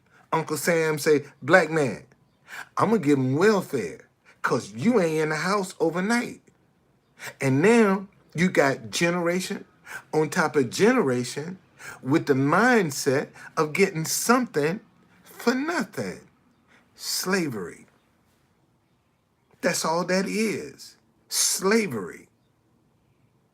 And in the meantime, society will turn around and say, black men don't want to be fathers because they ain't in the house. But the federal government say, don't be in the house. I'm going to give them welfare. See, a lot of people don't even factor that in. And see, and that's why we got that pervasive something for nothing attitude. See, that's on the black side. So let me tell you what's on the white side. See, just like the black side is stuck in the mindset of something for nothing. See, white people are stuck in the mindset of the 1850 Fugitive Slave Act. 1850 Fugitive Slave Act said if you white person, just on your suspicion that a black person is a runaway slave, you had to turn them in. It was known as the Bloodhound Law because innocent black people were actually sold back into slavery. And they didn't have no rights, couldn't defend themselves, couldn't stand up, couldn't do nothing. It was that white person's word versus that was gospel. If that white person say, true conductor, I own this nigga right here. He's mine. I ain't have no right. I couldn't defend myself in court. So now you got generation on top of generation with that mindset that's unchecked. And that's why in 2022, black people are the only folk that have to justify why they are where they are. The 1850 Fugitive Slave Act. And see, when you educate people with that kind of, oh, there you go, you're a racist. No, man, that's reality. That's just, we never check that mindset. And the 1850 Fugitive Slave Act is the mindset white people are stuck in. The something for nothing attitude of welfare is what black people are stuck in. Now you see why we got the collision. Because we got two different opinions that, bam, that are now, they're up against each other. You see, and this is the problem. And most folk don't want to sit down and explain it to you like this. And when they do try to explain it to you like that, then they want to see the biggest problem that we have, why we have the uproar in the country that we have right now, is because there is an element of the white race that don't feel like they should be held accountable for the sins of their forefathers. This is why we have the problem that we have in America. Because you got an element of the white race that don't think they should be responsible for the sins of their forefathers. And white America is missing the greatest wealth transfer this world has ever seen. What? True conductor. What did you just say? White America is missing the greatest wealth transfer this world has ever seen. What do you mean? Man, if they pay black folk reparations, that money is spent right back with white people. If they gave black folk reparations right now, not only is the money spent, but they gonna go into motherfucking debt on top of it. The greatest wealth transfer, that's the greatest wealth transfer for white America is reparations. Because the black people they giving the money to ain't got no discipline. They ain't got no discipline, and they're going to give it right back to them. And you got white people that are against the greatest wealth transfer right now. See, now is the time. You better do it now before they wake up. Because if they wake up, you ain't going to get the money. You ain't going to get as much. You're going to get some. But right now, if you give this black generation some capital, they're going to spend that shit right back with you. The greatest wealth transfer, buddy. White America is missing it. And not only that, but you'll be surprised how many, all of a sudden, how many white people that will, if reparations are being given, you'll be surprised at how many white people all of a sudden now are black. Because reparations are now being given. See, and that's the problem. But that's the greatest wealth transfer is reparations right now.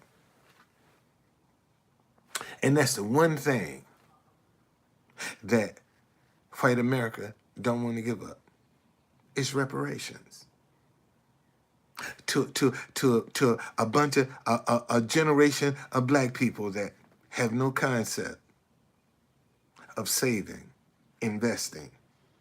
All they know about is spending, consuming. We're the greatest. Everybody come and get rich off of us. The black race, and we're the most influential. Believe it or not. See, that's the thing that most folk don't realize. Look, black music, black life, the blackism is in everything. It's in everything.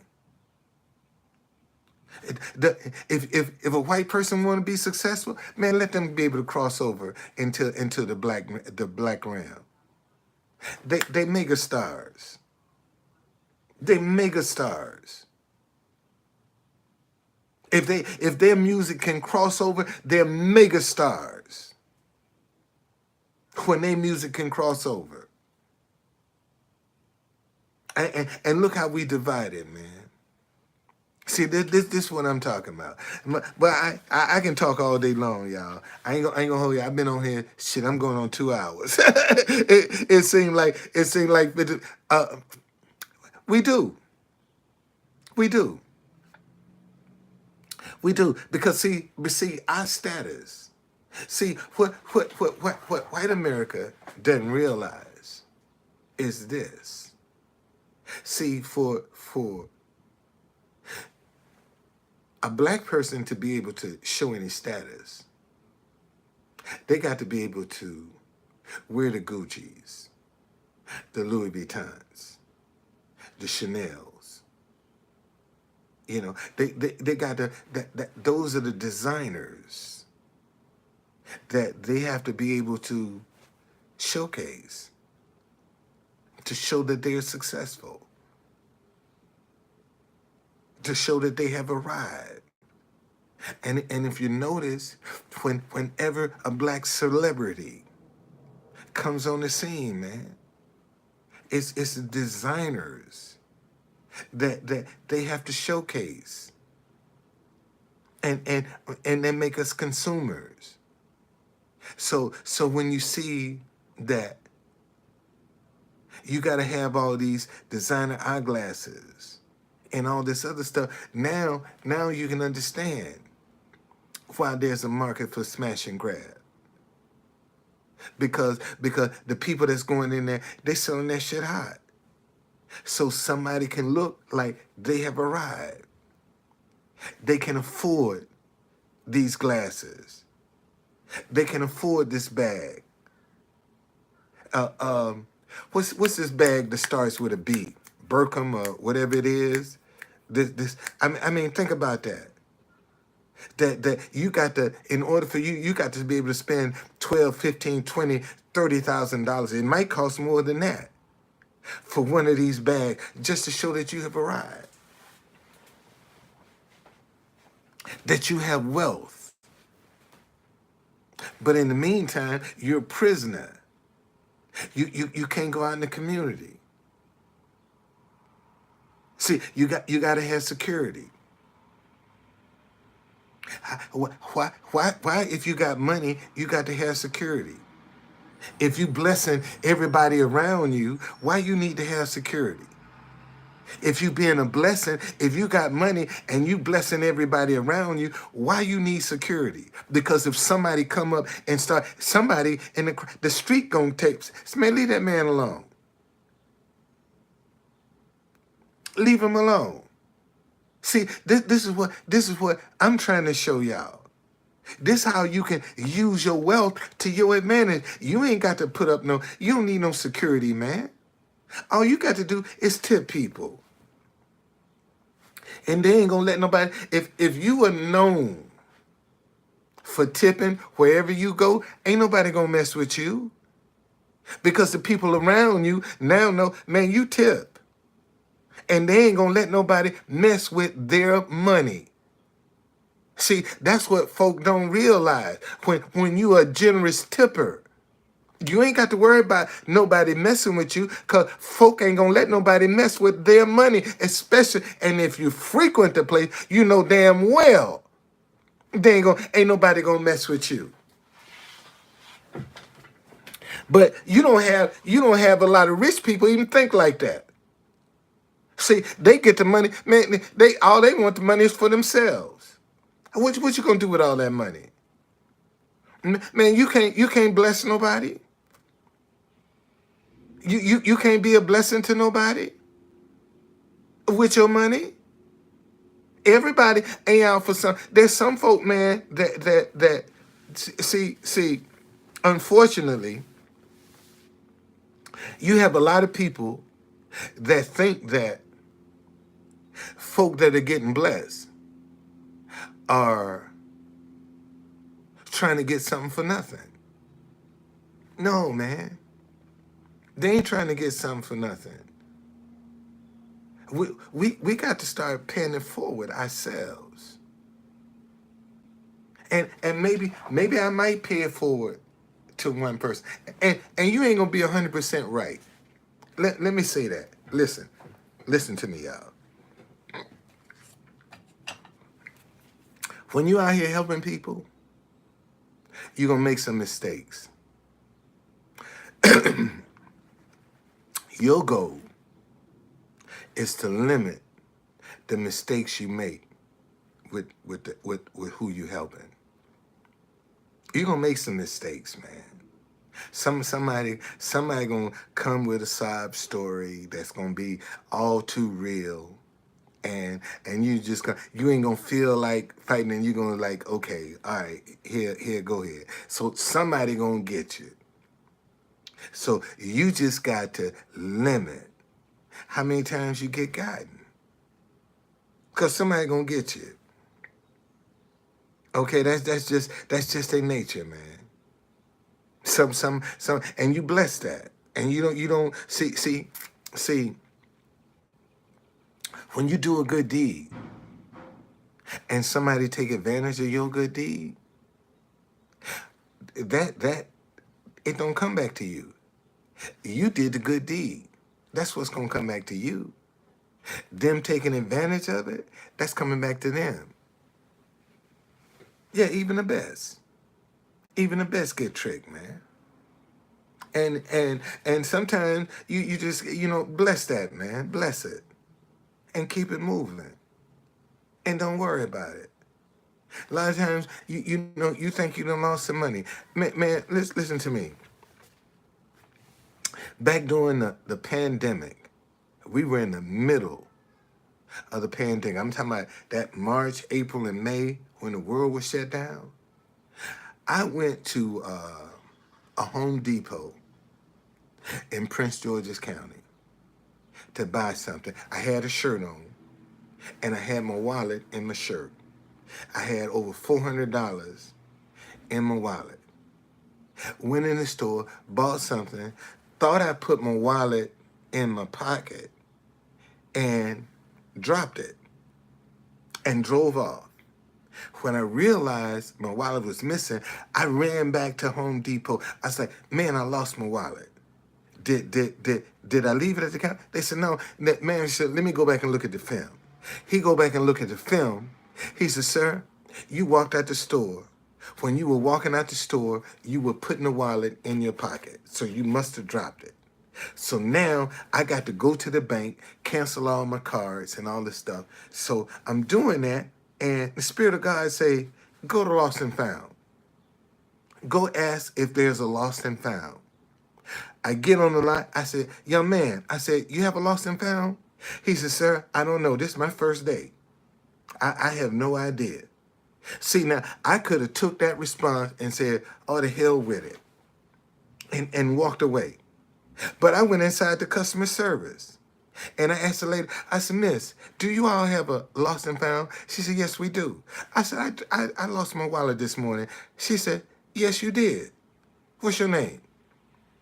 And I thought, she said, is this you? And she said, yeah. She said, here's your wallet. She gave me back my wallet. My money's still in the wallet. My $400 is still in the wallet now. Okay, and this is hours later. So the young lady that was at the register, since my wallet was right down there in front of her, she could have took the money. I say, girl, here's $20. Go treat yourself to dinner tonight. Thank you for watching over my wallet. And walked out. And see, and I'm saying that to say, see, if I was a nasty person, if I mistreated people, see, if I was rude and nasty with folks, shit, that money would have been gone. The money and the wallet would have been gone. But I'm telling you, in the middle of the pandemic, when the world is shut down, I drop a wallet with over $400 back, and I still got it. I still got my wallet. Still got it. So I don't have to tell you what being a good person can do. See, there are there's some things that's gonna come to you because you are a good person, man. You're gonna get some favor over some situations. See, when your car break down, it ain't gonna break down miles away. It's gonna break down right at your house. So you ain't got to spend no money for no tow. See, that's when you're a good person, man. See, a lot, even when the adversity come up on you. See, it still don't inconvenience you. See, bad people, when adversity come upon them, it's an inconvenience and it's costly. But when you're a good person and you come up against some stuff, see, you get some favor when you live right, when you do right. See, people will help you out. See, your name is whispered back in different places when you're a good person. Have you ever noticed, man? When a good person fall, you know, and that people don't mind helping.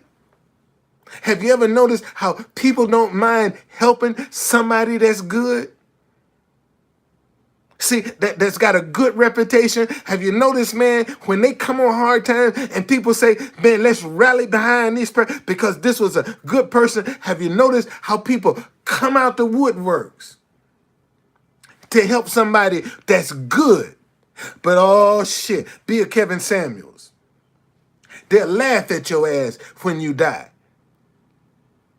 See, when you're a good person, they ain't gonna make fun of you when you die or when something happened to you, or be glad when some adversity fall on you when you're a good person. See, you ain't got to worry about that.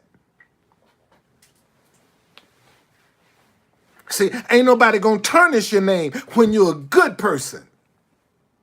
Because when you're a good person, the Bible says he'll make even your enemies be at peace with you when you're a good person.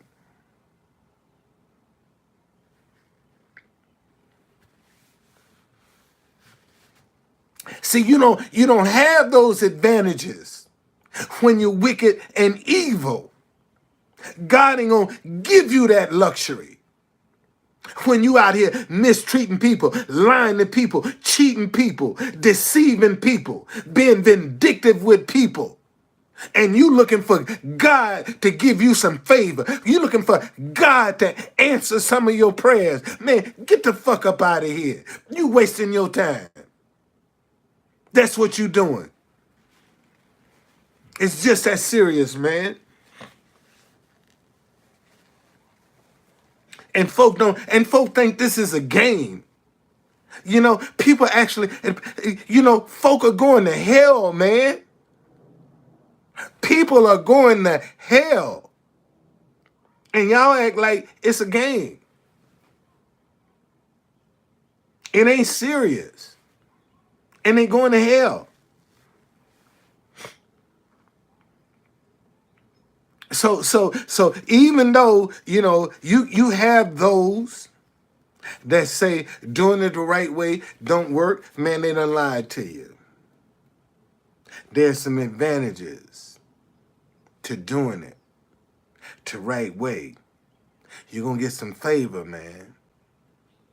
You gonna get something that other people ain't gonna get when they out here trying to be slick. And see, you gonna have you got a whole bunch of people, black and white. Some of them hate each other, dealing with the same issues, and they won't even talk to one another, and got the same problem. But because they hate each other, they won't even speak to each other. It's some parents, man, down in that school where all them kids got killed up, that still won't even speak to each other. With all of the tragedy that's been happening in their school right here, right now, you got parents that's in that school that will not speak to each other because they disagree. Right now. Right now, man. Johnny Depp and Amber Heard, their trial is they're doing the closing arguments today, I think. So next week, man, I'm gonna need some money because I want to rent a car. Cause when that verdict come, man, when they out there now, man, I want to be standing behind them. We'll stop hating each other because you disagree. See, this is the time I need some money, man, because I need to rent me a car to get out to Fairfax. So when this verdict come down, that I can get some free press, and you'll be surprised, man, how many people that have demonized me. Because I be thinking to go out and try to get some free press that I ain't got to pay for. What's going on, gamer? That I ain't got to pay for. And the whole world can see it. I want something for nothing. Because I'm trying to get something, because I see an opportunity that don't nobody else see. And see, and that's the thing, man. Some of y'all gonna start using your creativity. And because your friends don't see what you're trying to do, they're going to demonize you. They're going to talk about you. They're going to put you down. They're going to talk about how you're trying to be better because you're trying to be creative to get yourself out the hole. You see, thank you. See, that's another thing that's discouraging people. Okay? That's another thing that's discouraging people. You got some people that are being discouraged because some folk feel like if they succeed, they gonna lose them. That they won't be able to relate to them no more if they get some money. Cause they gonna move on. And that person is doing everything to discourage anything you do because they don't want to lose you. They think if you become successful, that if you make it, that you're gonna leave them behind. And they don't want to be left behind. And they don't want to put the work in that you putting in. So they'll discourage you. So you can stay there with them. You got people that do that, man. That's putting folk down just so they won't leave. See, listen, common law. We don't need that kind of energy up in here right now. Okay? If you can't be respectful, leave. All right? Common law. We're not carrying it that way today. If you can't be respectful, leave. Please. Okay? We ain't throwing no stones at nobody. Now, if you got something you want to say it. There you go. See you later. Okay? And now, you ain't got to bullshit with nobody. You ask nicely, and this is my platform. And you're going to come up and you're going to tell somebody else, why don't you get your own motherfucking platform? And you can tell anybody you want to. But you can come in here and run my platform. Get the fuck up out of here. just that's just I'm sorry. And somebody's just offended. Oh, there you go cussing again. Man, if what's going on in the world ain't making you cuss, your wood is wet. Let me say that again. If what's going on in the world ain't making you cuss, your wood is wet. How can you not cuss with all this shit that's going on? I mean, think about it, man. And some ain't even got here yet. See, that's another thing. Shit, we ain't even got hot yet. And look how this shit is popping off. What you think gonna happen when it start getting hot? Ain't no place gonna be safe, man. And if you ain't got money where you could be laying out in the Caribbean somewhere on a motherfucking island, on the beach, and not have to worry, your ass is in danger. See, if you ain't got no money where you can be somewhere in the Caribbean or laying on the beach somewhere, in some kind of secluded, you in danger. And folk act like, they ain't in no danger. And this is the problem. We got people that don't realize, man, what danger we all are in. Because ain't no telling, ain't no place safe. No place is safe.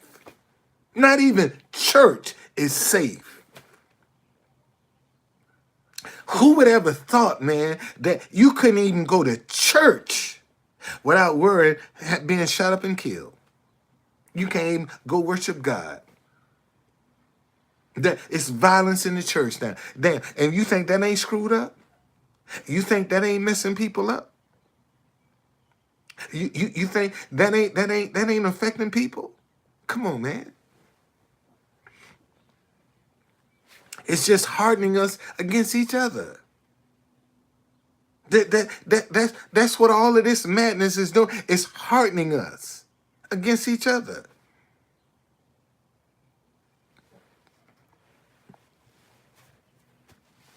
And the hand that's pulling the strings is getting away scotch-free.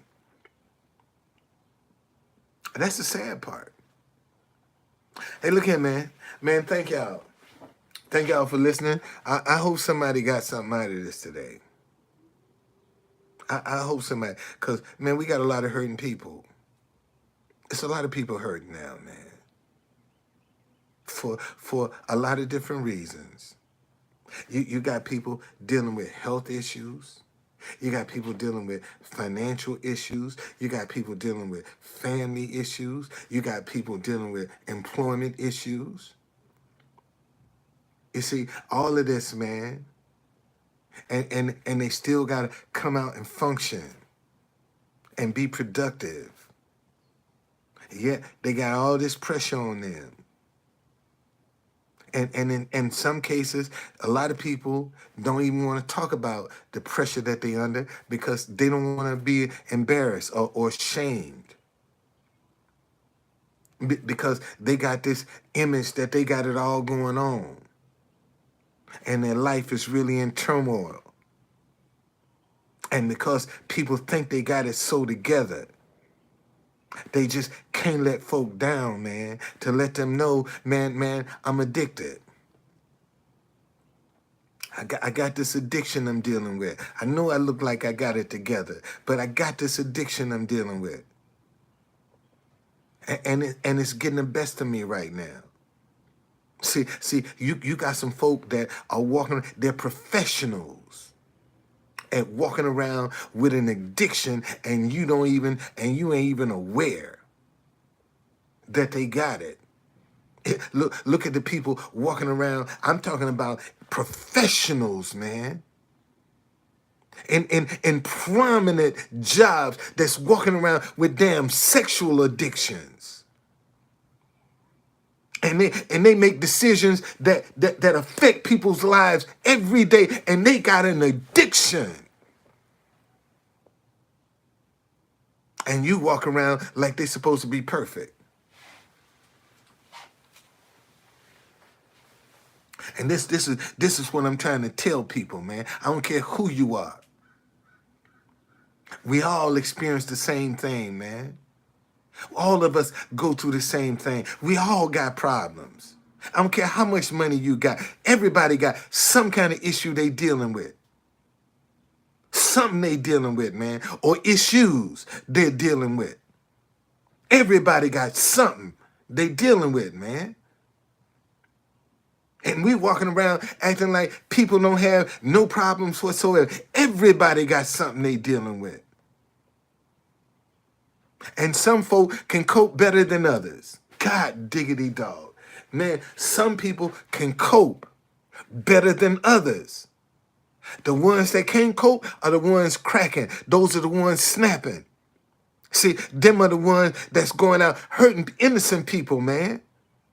Because they just don't give up. They done gave up hope. They don't care no more. Man, imagine, man, how hopeless you have to feel when you can go down and gun down a bunch of kids, man. Imagine how empty your soul is when you can sit down and gun folk down. And you don't have no feelings whatsoever. Imagine the emptiness of that person, man. Imagine how empty you gotta be that you can be that callous. That you can gun some kids down. That's just straight up evil. That's all that is. It's evil. And we need to call it for what it is, evil. And you got people going around justifying this evil. And they're the problems. If you can justify this, you're the problem. This is straight up evil, man. That's all that is. It's evil. Look, y'all. I I got me $4 in my pocket. I ain't had me no kombucha today. See, this is what I'm talking about, man. See, here, I told you, everybody can come up here and say what you want. But you don't come up here and being disrespectful, man. Fuck you. And that's what your woman was saying last night when I was between her legs. You had issues. Bye, Lil Dick. Get that energy up out of here. See, this is what I'm talking about. This is exactly what I'm talking about, man. Man, if you want to come in, I don't mind. Say whatever you want to say, but you're gonna be respectful. You just gonna be respectful. You can say whatever you want to say, man, but be respectful. That ain't asking too much. If you want to bitch about something, be respectful. Come in telling me what I got. What you got? And what makes you the expert? see, that's where you got to start treating people. What makes them the expert to come and tell you who you are?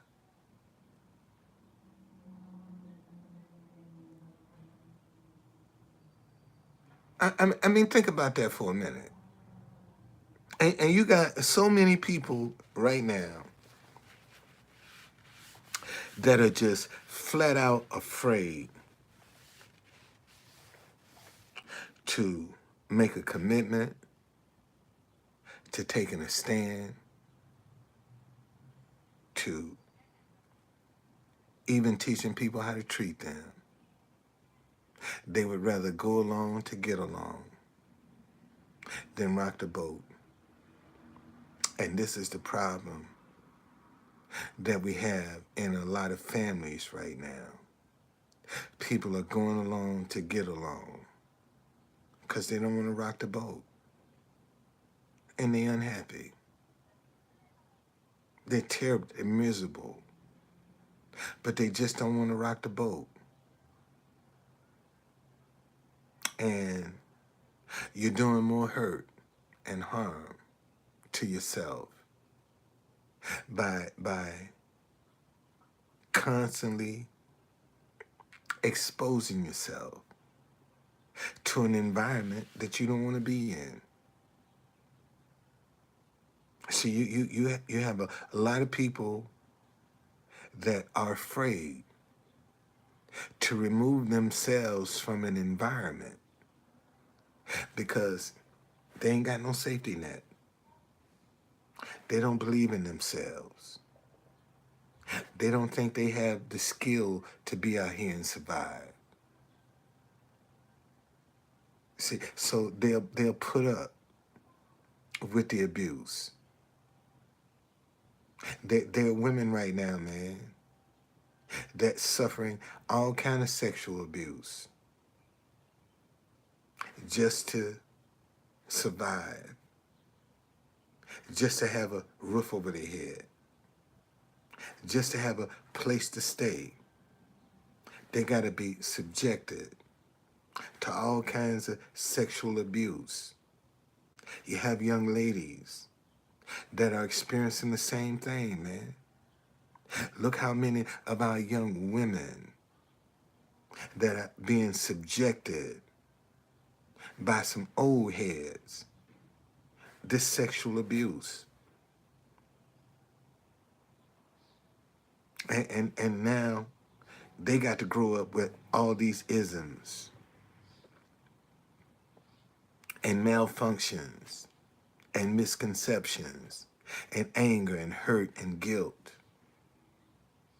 See, a lot of people that find themselves in very vulnerable situations usually blame themselves for being put in that position. They feel they are the guilty ones, that they find themselves in that position of being exploited. That's how they cope, because they blame themselves. They don't blame the person.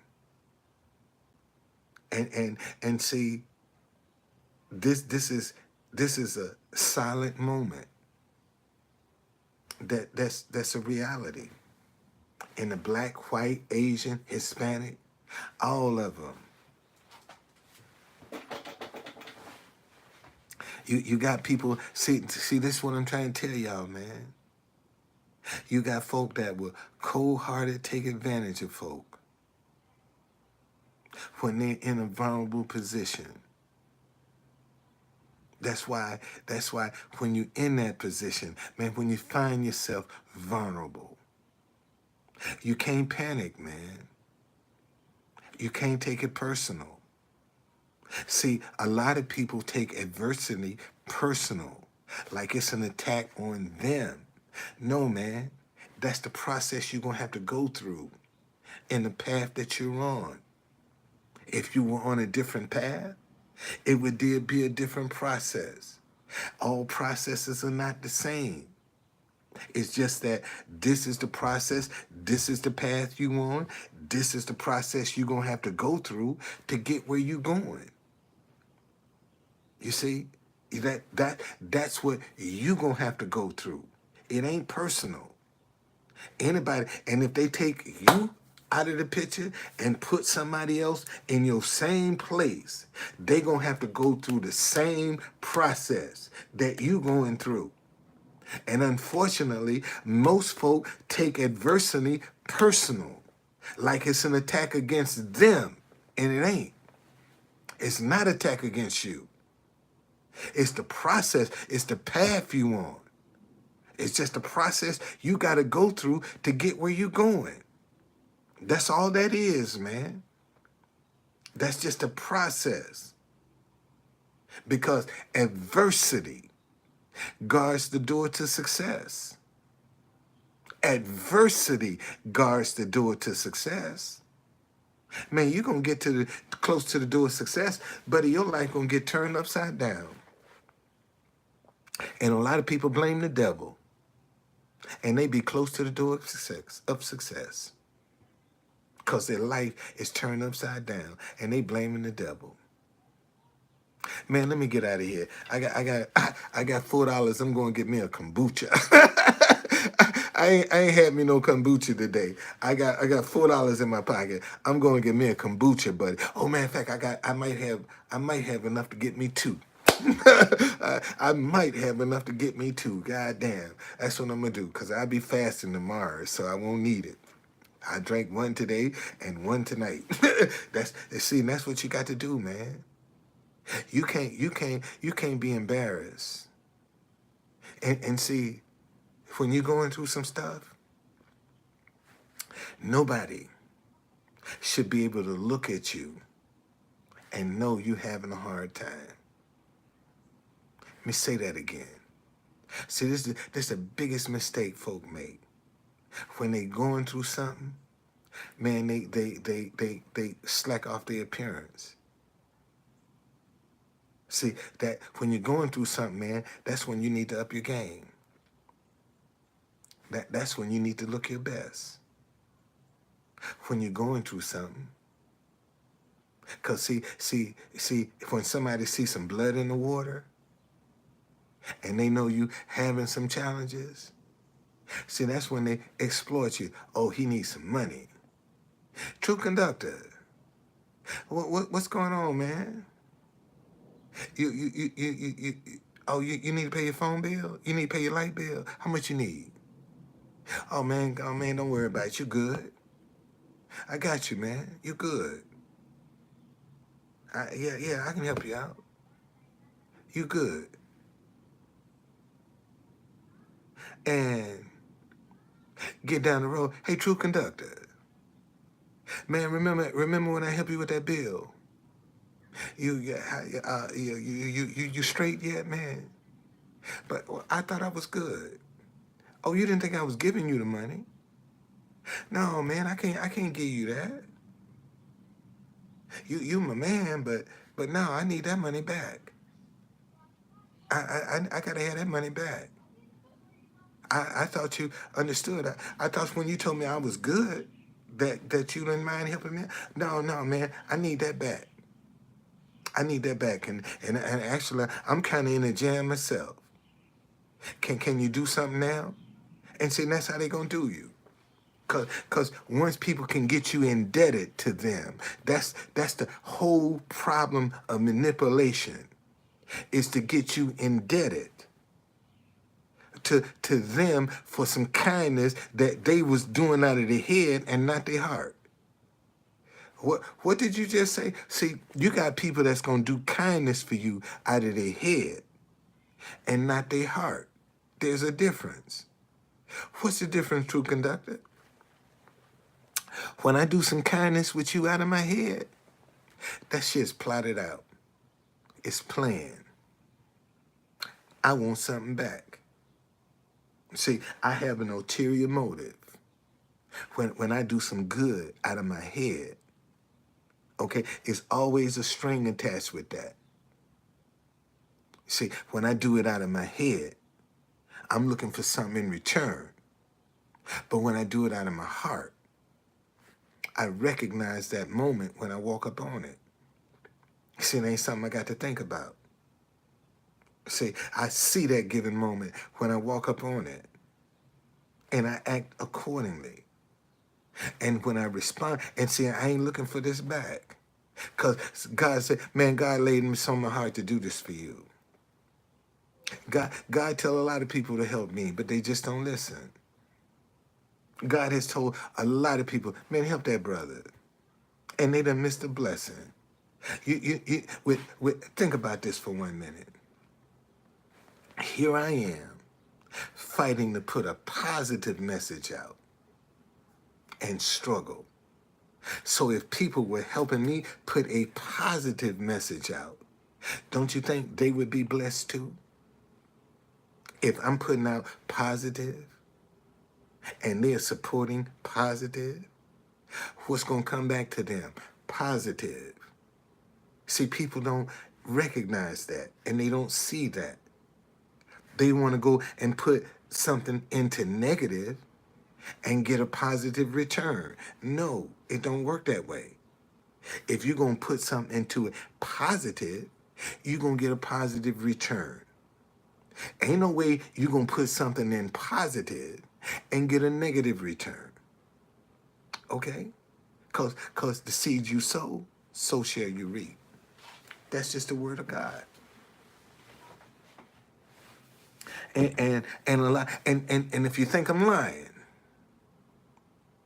notice with all of the darkness that we got going on in the world, name me one pastor that has stepped up and say, thus says the Lord. Name me one pastor with all of this madness that's going on around us. I want anybody to name me one pastor, one bishop, one apostle, one evangelist that has stood up and said, thus said the Lord. Isn't that interesting?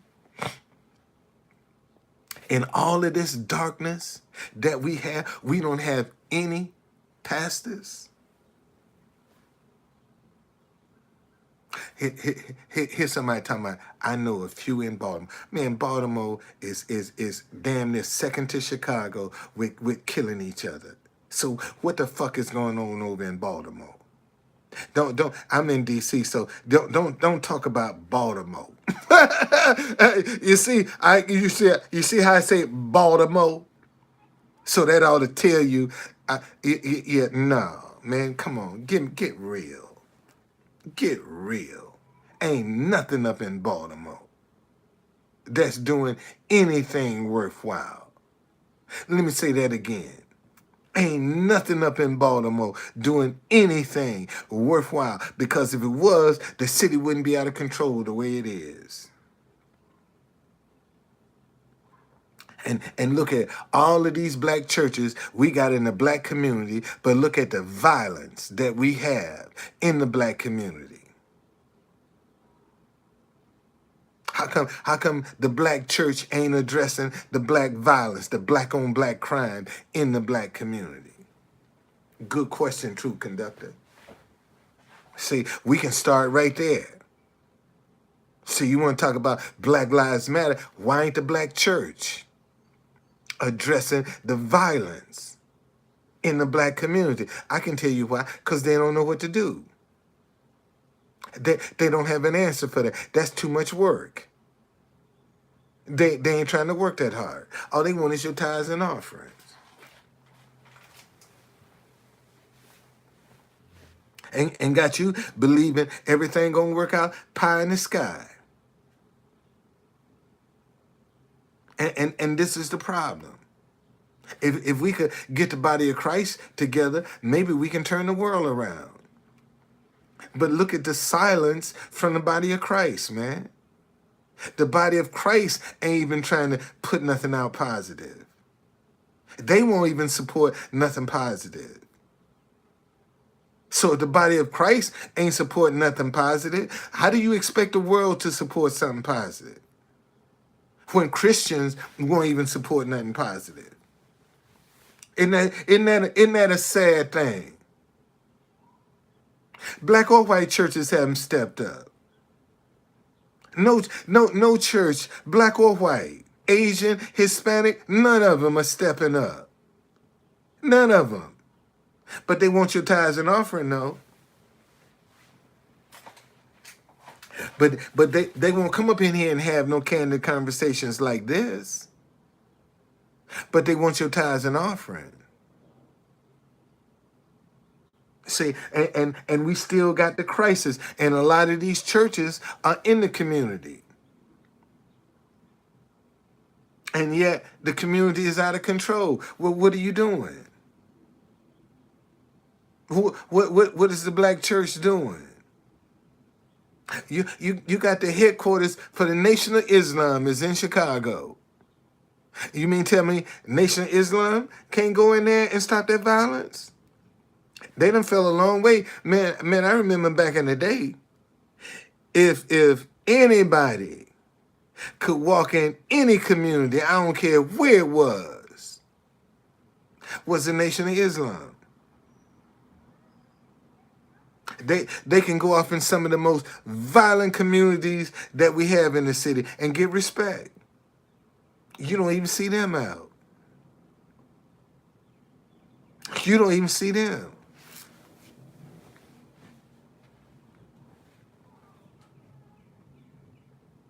So when you and when you bring up issues like this, you're a coon, you're Uncle Tom, you're a sellout, because you bring up these issues. You talk about these. You ain't supposed to talk about this. That's for the white man. You ain't supposed to be talking like this.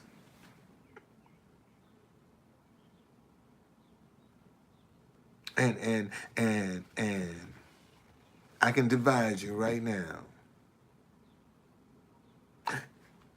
and get all kind of donations. I can get on social media and divide people and get all kinds of donations and come here and try to unite people. And folk won't even say, True Conductor, what's your cash app, man? Let me hit your Venmo. Because we need people out here like you, just to keep you encouraged, man. Let me put some money in your pocket. So your voice, just to keep you encouraged, man. So you can stand out here. So you'll keep speaking up. See, people don't even want to encourage you to maintain. Because they think you're supposed to be able to do this all by yourself, man. And the only way I can show that my stop hating each other because you disagree idea is effective is by the financial support I can get. And if I can't never get no financial support, I can never brag, man, about how people support a positive message. I can't even get on brag about that. And you see, I'm good I'm the greatest marketing. I love marketing. I can't even market a positive idea because I can't get financial support for a positive idea. For whatever reasons, the people won't support a positive idea financially. But if I come up with a negative idea, if I come up for an insult for Biden or Trump, man, people will make me rich for coming up with an insult. But they won't make me rich for coming up with something positive. And I have to live with it. You know? I have to live with that. I can't let that discourage me. I have to keep trying anyway, whether people support me financially or not. I still have to come and keep trying. I have to keep giving it my all. See, listen to me. When a person has an ulterior motive, eventually they run out of creativity. Let me say that again. See, when a person has an ulterior motive, they're going to run out of creativity. They're going to run out of creativity. They're going to just start repeating themselves over and over again when they have an ulterior motive. And the more you resist, the more agitated they become. See, a lot of folk are too quick to agree and get had because they won't ask no questions. Because the one thing a scammer cannot stand is questions. The minute you start asking questions, it's when they're going to get impatient with you and start trying to force you. I need a decision. We need to do this now. If we don't do this, man, that bullshit. Bullshit. Ask some questions. Well, I ain't ready to do it now. And see, a lot of y'all need to stall just so you can see what the reaction of that person gonna be. And you taking everything at face value. Thank you, Lord. And see, that's the problem. Too many people take stuff at face value and won't even look under the hood and get offended because they took it at face value and it blew up in their face. Now you lied. You didn't look under the hood. You didn't look under the hood. You just took what people told you at face value. And this is why we have the division, the animosity, the vindictiveness that we got. Because too many people are being taken at face value, and it's a lie. It is a lie. And folk are just tired of being lied to. And because they're being lied to, they ain't gonna support nobody. Because they just tired, they don't know who to trust. And I just tried to tell you, man, that person that don't mind hurting your feelings, that will tell you like it is, whether you agree with it or not, that's the person you need to get out and support. Somebody that will tell you the truth. But unfortunately, most folk only want to support people that will tell them what they want to hear. And that might not necessarily be the truth. What you want to hear. And when you start telling people what they want to hear just to get their money, that's when you done sold your soul, man. That's when you sell your soul. When you just tell people what they want to hear just for the money. You have no soul. I'll answer any question. Anybody got a question for me before I go? I'll be happy to answer. That's what it is, patronizing, kissing ass, sucking up. So you got a lot of people that man will suck up to you, get some money. Man, folk that hate you will kiss your ass if they know you got some money and they hate you. But they're willing to kiss your ass because they know you got some money and you can change their life and talk about you like a dog. But if you pull out some money, man, I got $10,000, kiss my ass. They'll break their neck. They'll break their neck. Man, in fact, they'll be trying to rip your pants off you so they can kiss your skin. That's how bad people will do. See, when folk think that you can help them, and these are the people that always end up getting exploited. See, the ass kissers are the ones that end up getting exploited. They end up getting used. See, they end up getting abused.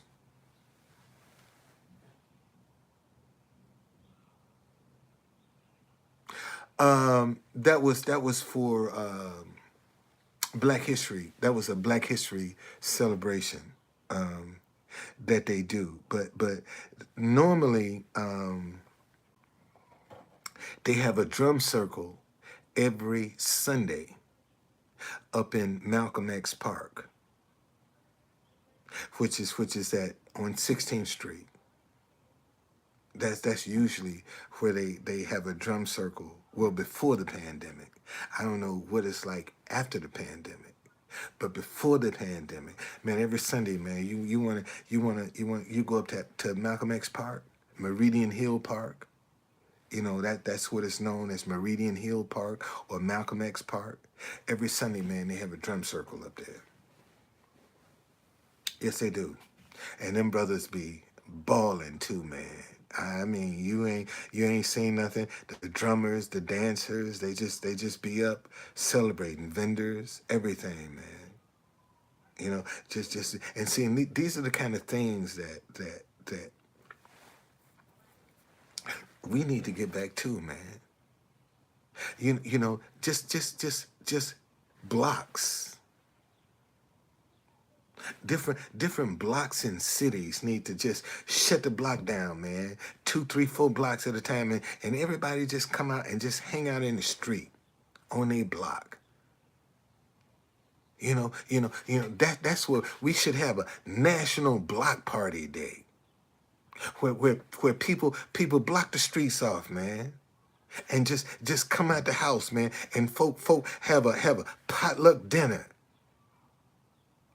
Have food all along the street, man, where people can come and eat and party and listen to music and dance. See, this is the kind of stuff that we need to get back to. And if we had somebody that could sponsor Stop Hating Each Other Because You Disagree. See, this summer is coming up, man, and you can go around to different communities and bring food trucks in there and say, man, come on, let's come together as a community and stop hating each other because we disagree. See, there's so many things you can do with this idea, man. But people just don't nobody want to finance it. See, because they think that if they finance the idea that I'm going to get ahead. And it's my idea. Think about that, man. I come up with an idea and I ain't supposed to profit financially from it. See, I'm supposed to give it away. No. This I'm talking about. See, what I'm talking about, man. I'm talking about communities where people know each other. I'm not talking about where strangers are coming in on the street. I'm talking about, man, we need to take streets where people live and just say, man, come on out. Let's have a potluck where we live and just enjoy the day. Just enjoy the day, man. And these are or see you got a national night out now anyway. How come we can't have a national Stop Hating Each Other Because You Disagree day? How come we can't have that day where everybody say, man, let's just agree to disagree today. We ain't gonna do no fighting. We ain't doing no arguing. We ain't doing nothing. Let's just take a day, man, and call a truce. So everybody gonna get along, man. Let's have a family reunion.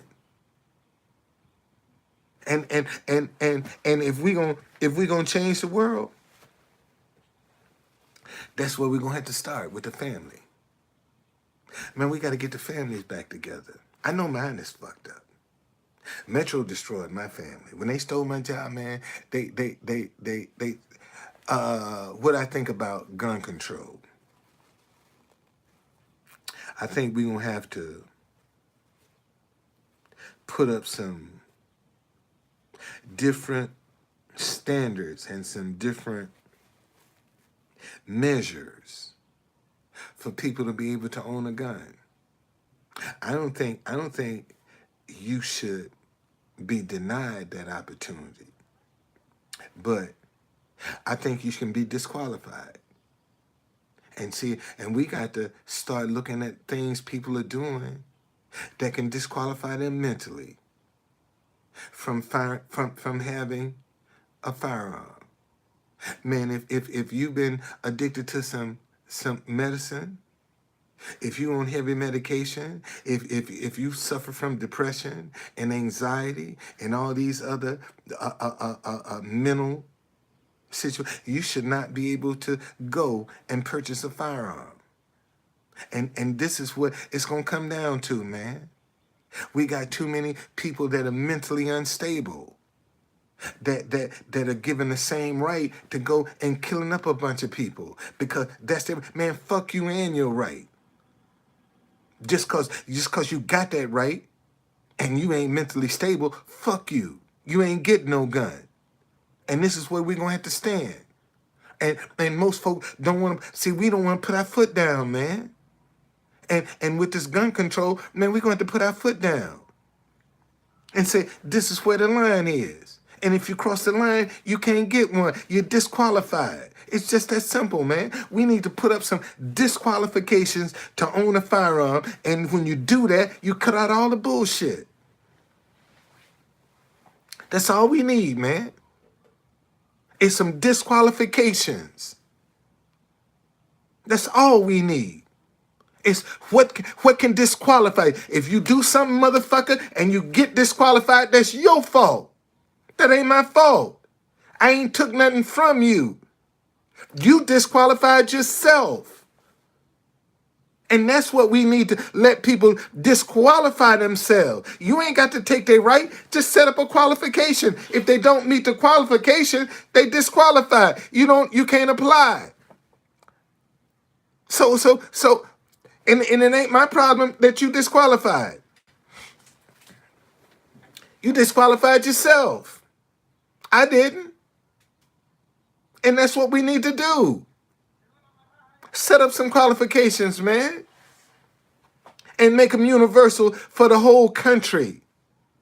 Set up the qualification for everybody. This is nationwide. These are the qualifications that can disqualify you from owning a firearm. And if you violate any of them, you're disqualified. Simple as that.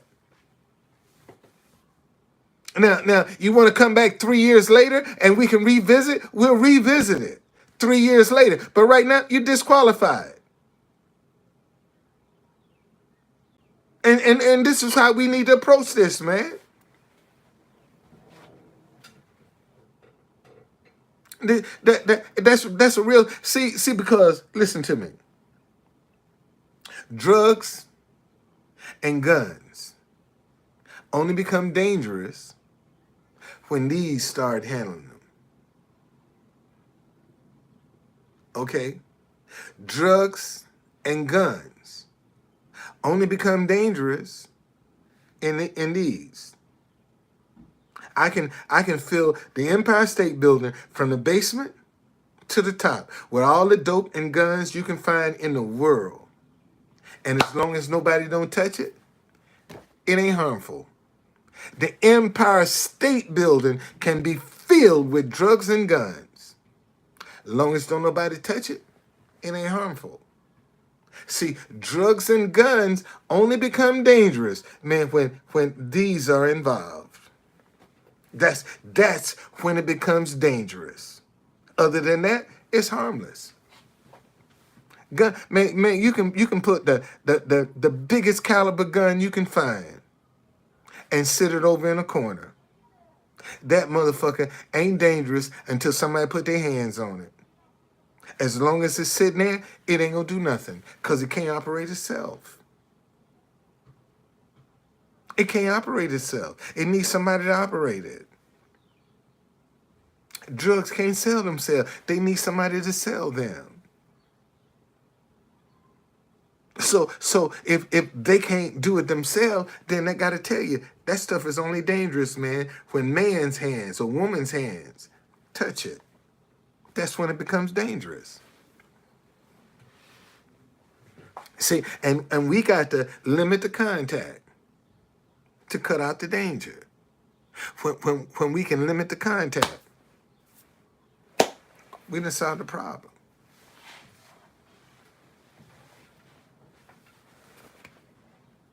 Anybody else got a question for the True Conductor? I'd be glad to answer it. Be respectful.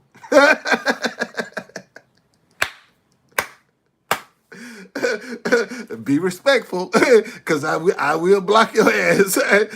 I ain't lying. I will block your ass. But Jamie, does that make sense for you? Does that make any? And you ask yourself, why our politicians don't come up with solutions like this? Because if they came up with solutions, then they wouldn't be needed. See, if a politician came in and solved your problem, you don't need them. Now the problem is solved. They're expendable. And as long as they don't solve the problem, you always gonna need them. And that's why they can keep getting reelected over and over and over again. And you notice every time they get reelected, they put a solution on the table that could have been going all along from the very beginning. Okay? So that's how they stay in power. Politicians stay in power by not come up with solutions and keeping us divided. See, they all talk about us and them. Okay, Leroy. Good. Well, maybe you should do a 12-hour shift for yourself, man. Work for yourself. That's what you ought to do. Then you ain't got to be putting your foot in the grave so hard. Boy, man, thank y'all. Thank y'all for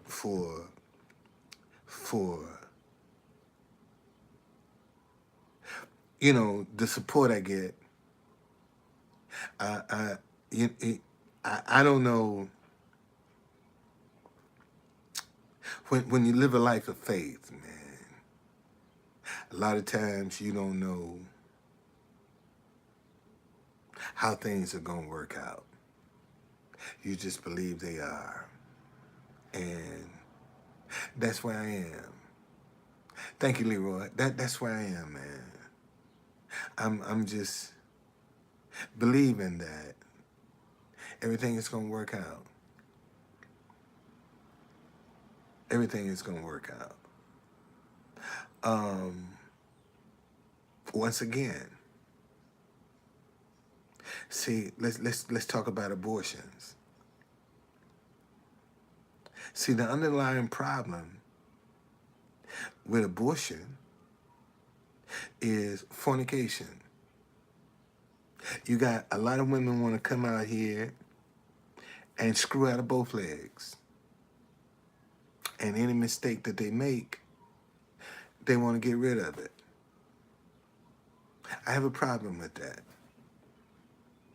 And when people are talking about their right to choose, a lot of women are doing this for selfish reasons because they want to be promiscuous.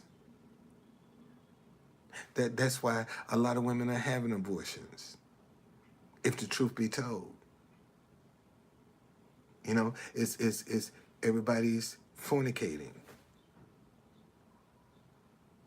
And they want to get out and enjoy all of these activities, but they don't want to accept the responsibility that come along with it.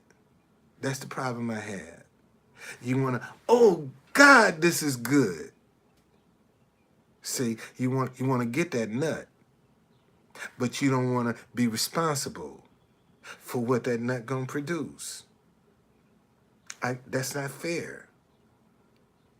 And if you're gonna get out, see, cause people act like you fucking for fun.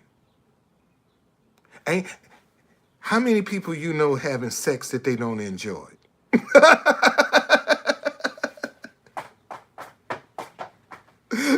Think about that for 1 minute. How many people you know screwing that ain't enjoying it? If they ain't enjoying it, they ain't having no sex. And you got people out here that are actively involved. They want to enjoy the activity, but they don't want the responsibility that come along with the enjoyment. I got a problem with that. Okay? I got a problem with that. And when I then when I call you on it, now you want to look some kind of way. But we need to really sit down and think about that, man. If you're going to come, you know what sex, see, sex is the most powerful energy on the face of the earth. Let me say that again. Sex is the most powerful energy on the face of the earth. There's no energy more powerful than that sexual energy. True conductor, you sure about that? If man is created in the image of God, look at how we create in the image of God. Sex. If you ever have some good sex, God's name gonna come up somewhere.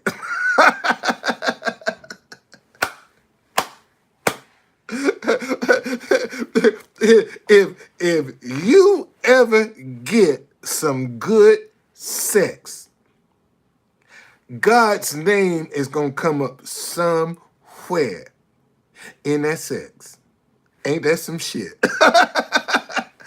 A lot of people don't even realize that. Man, when you are having some good sex, even if you're a sinner, you don't even have to believe in God. Shit, if somebody giving you some good sex, oh, God, oh, God is going to come up. He going to come up. Because in that energy, man, we create in the image of God with sexual energy. And a lot of people play with it. A lot of people are addicted by it. See, they play with it. They take it for granted.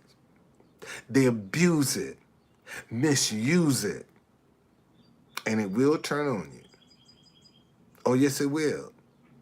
You heard about STDs? That's just sexual energy turning on people. That's all that is. A sexual transmitted disease is some sexual energy that's turning on some folk.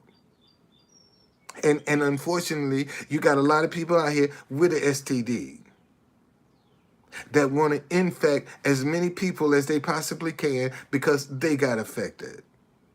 And they don't have no problem. See, this way, and they pretty too. Handsome. Look real good. And easy. See, this is the one thing, if I can tell young people to be mindful of. That's some real easy sex in these days and times. Cause real easy sex right now is dangerous. That's an STD. When somebody real easy. I mean, I'm talking about like that girl that went to spend the night with. That's too easy, man.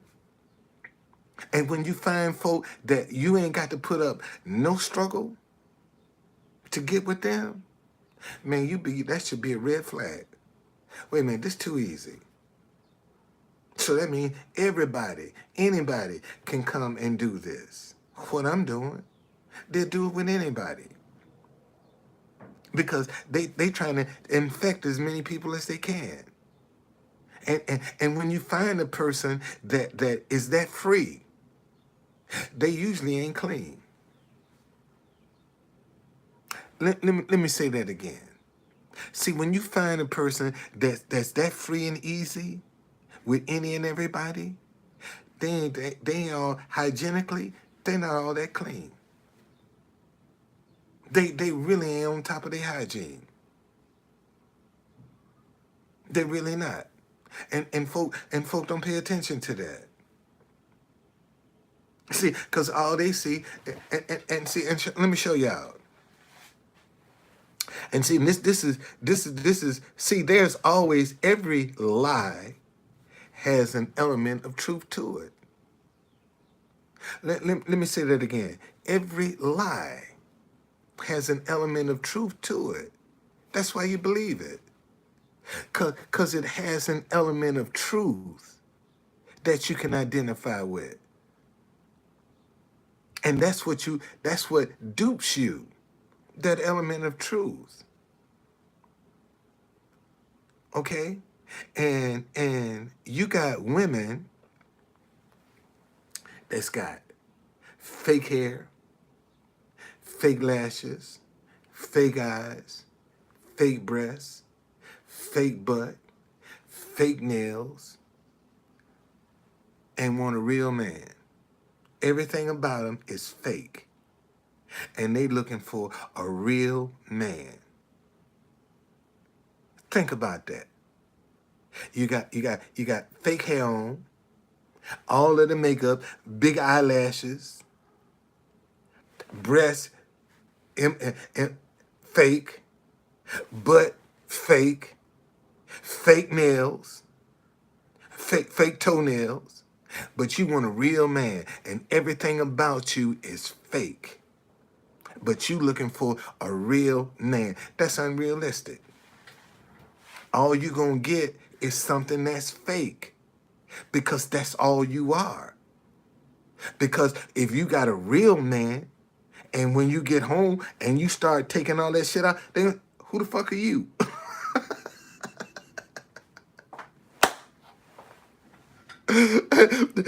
Yeah, see, you remember, you ever had one of them moments, boy, where you be hanging out at night, boy, at night she look real good. You go home, you get in the bed, and wake up tomorrow and look at, who are you? You didn't look like that last night in the club. Who are you? Goddamn. You know, they'll get you in the bed, boy, and knock you out, put you to sleep, and then go peel off all that shit while you in that sleep. See, they done put you to sleep. Cause ladies, let me tell you, most men, one nut, they done and gone. Yeah, you give them one nut, man, they out for the count. And see, this is why a lot of women are having female problems, and don't understand. See, the essence of who a man is in his sperm. Let me say that again. The essence of who a man is in his sperm. Okay? True conductor. How the hell can you come and say the essence of who a man is in his sperm? Look how many men don't even carry children. But look how many men that's got babies that look just like them.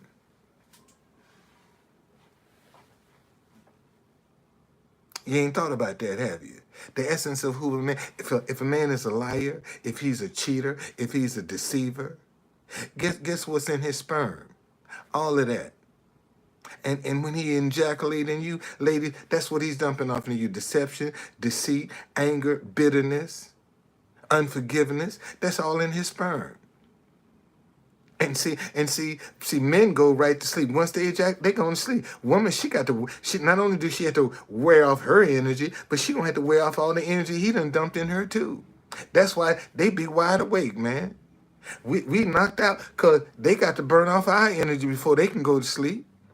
Because we done, whatever we done put in them.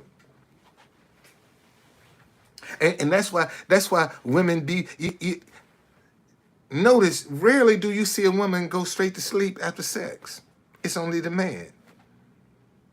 You really got to be plowing a woman's field for her to fall asleep right after sex. You've been plowing her field. She tired.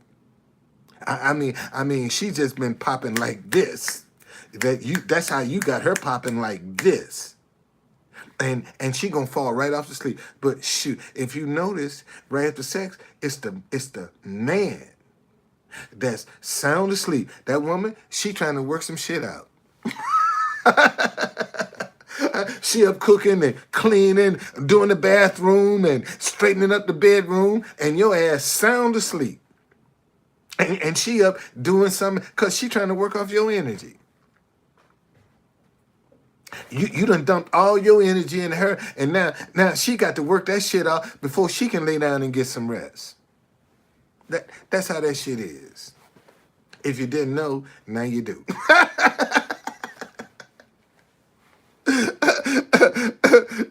If you didn't know, now you do. That's the secret, man. The essence of who we are is in our sperm. It's in our sperm, man. And you have some men that have grandchildren look just like them. Look just like them. And they ain't have nothing to do with that child. And that grandchild come out looking just like them. Because the essence of who a man is in his sperm. And once that thing is established, man, that's it. You see? So that's it for me, man. Anybody else? I gotta go get me some kombucha. I'm sorry, I gotta go get me some kombucha because my stomach is bubbling right now, and I need something to settle it down. You know, a little fermentation. You know, some fizz to make me burp. Anybody, man, if I got a question, anybody got a question, I got an answer. You might not like it, but I got one. Because I appreciate y'all being here, man. I do. I really do. Well, I guess ain't nobody. So listen, I'm out, man. Thank you for joining me. I'll see you later.